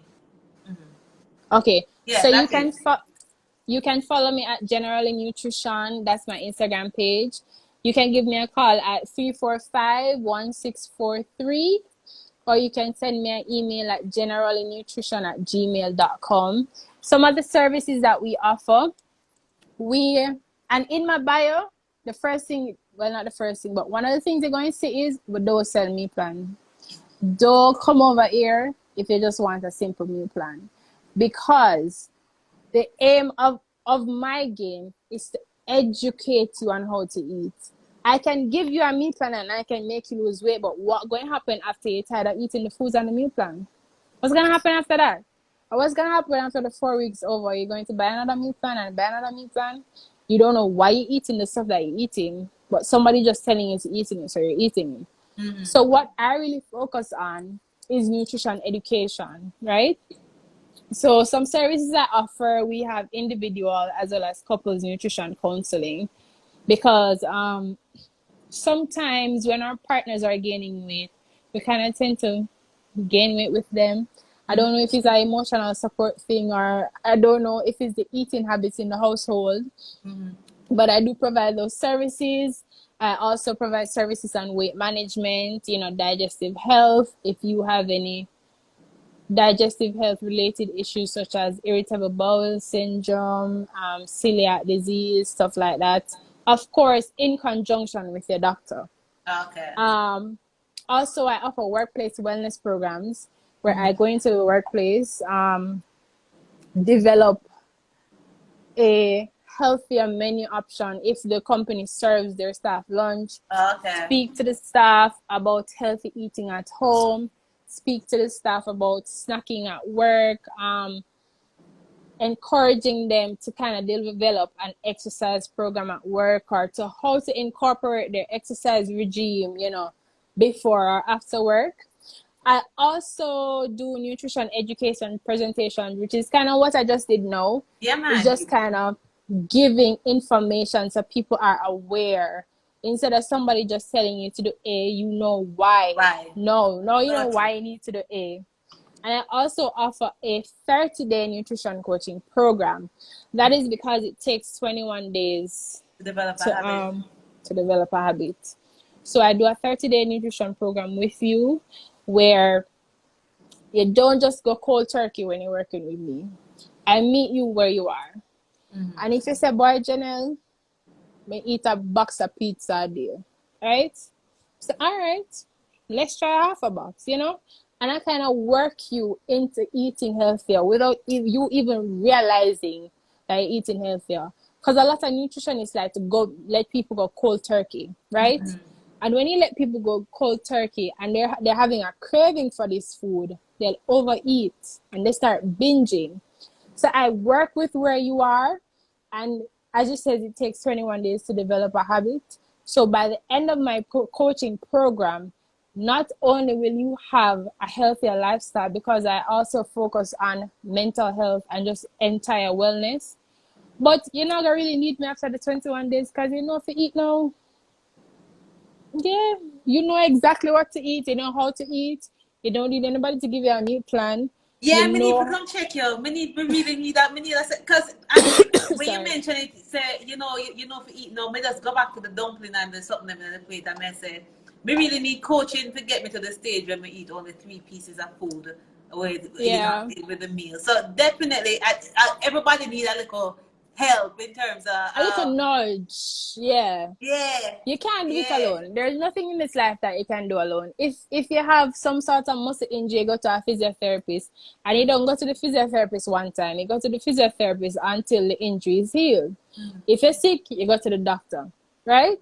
So it's the same thing. People don't like investing in their health, and that is a problem. I think somebody mentioned that your ear do and your nails do and all of that. But sis, if you have to go every day to take water pill, then that not look good. That not right. If you have to take high cholesterol pill and you have type 2 diabetes, but you well beaten these streets and you look real nice, but you're not healthy. It makes no sense. So how about you invest in your physical health, your mental health, so that you are literally healthy from the inside out? Yes, ma'am. Generally, nutrition. I love it. I mean, tonight it was packed with a wealth of information. Guys, reach out to her. Follow her page, because I must tell you, when I went on her page, I saw so many info. Even this thing about the labeling, all of that was on it. It's like the thing I said, chop. But if you really follow her page, you can find so many information. And of course, you see that she's easy to talk with, so you can always just reach out to her for advice. Of course, so the woman have to make her money, so the other things you're going to get all that advice I have to just plug that one for you. You know what I'm Right. saying? Right. Because, you know, at this point, we're past pandemic stage. We're in a pandemonium now. We're past pandemic stage. We're in a pandemonium. Because this don't look like it's going to end anytime soon. Anytime soon. So we gotta hustle, sis. We literally have to hustle. By the way, you have to eat for your mentors, right? Because with everything we're Right. going right now, I mean, some persons stop eating out of fear out of anxiety. So this is also a good time if you're not to reach out, right? Right. And this is also a good time if you're troubled with anxiety and depression to actually reach out, because that affects your nutrition as well. And there are certain nutrients that you require when you are clinically depressed or when you're faced with anxiety. And anxiety kind of goes both ways, because you do have persons who are having, what's that word? Detachment issues. You know, those very social persons, but now you can't really be social. So they're having some depression, they're having seasonal depression, them having detachment issues. So there are foods that you can incorporate into your diet that can help you to kind of go through that phase. Because we kind of look like we're in this for the long haul. So might as well just take care of yourself and spend the time and focus on you and your well-being. Janelle, I'm so happy that you came on tonight. I really appreciate it. Thank you. No, man, I really appreciate it. You had me cracking up, but you know, despite all of that, I was taking it in. I was taking it in. Yeah. Yeah, and I definitely reach out to you. And guys, I hope you do the same. Reach out to her, have that conversation. Let's get this started. Janelle, I'm saying at the start of this year, I said let's own 2021, and it's own it mentally. Oh, man, money, mansion, mind, and I think another M. I remember, but in whatever way you can, you must just reach out and own it. And this is just another way, because your health is your wealth. Is your wealth. Yeah. And you literally are what you eat. Everything that you put in your body is what you get out of it. So if you're feeding your body foolishness, you're just going to feel down. You're going to feel fatigued. You literally are what you eat. Every body process that your body goes through depends on what you put in it. Your organs, your cells, your brain cells, you are what you eat. A lot of people don't think that's true, but trust me, your body thrives on nutrition, and good nutrition at that. Thank you so much, Janelle. Thank you. You're welcome. It was supposed to be half an hour, and we ended up being about 2 hours. Know yourself, like yourself. We love talk. So you see, because nutrition is my passion. When we start about nutrition, the time just goes by. I love it. I love it. Thank you so much. You hear? You're welcome. All right, guys. I hope you guys learned something today. I'm sure they did. See, Nisha is saying very informative. Yeah, man. Really, really informative. All right. Thank you so much for having me. All right. Take care. All right. Bye, guys. All right. I love that. Love that. As a matter of fact, I mean, since the start of this year, I think we have had some really good guests on talking about the different issues. And I just hope you guys take heed, listen, reach out to her. It not kill you. Reach out to her, because sometimes we think we're eating properly now, and we don't know, so we're actually putting in junk in our body and we're getting it out and we're sick and we wonder why we're so sick. Yeah. Those are the reasons. Yeah, really, really good. Excellent presentation. I agree with you totally. Go follow her page. Go like her page. Go like the stuff on her page. And, of course, reach out to her. That's Live with Dara tonight. I thought we would have ended earlier, but it was just so much information coming forward that I really needed to hear. And I really appreciate Janelle for coming on tonight and talking with us. So guys, until next time, you know, say February a love month, right? So you know we have the Riri and the Tete coming on. But until next time, thank you so much for being live with Dara. See you then, all right?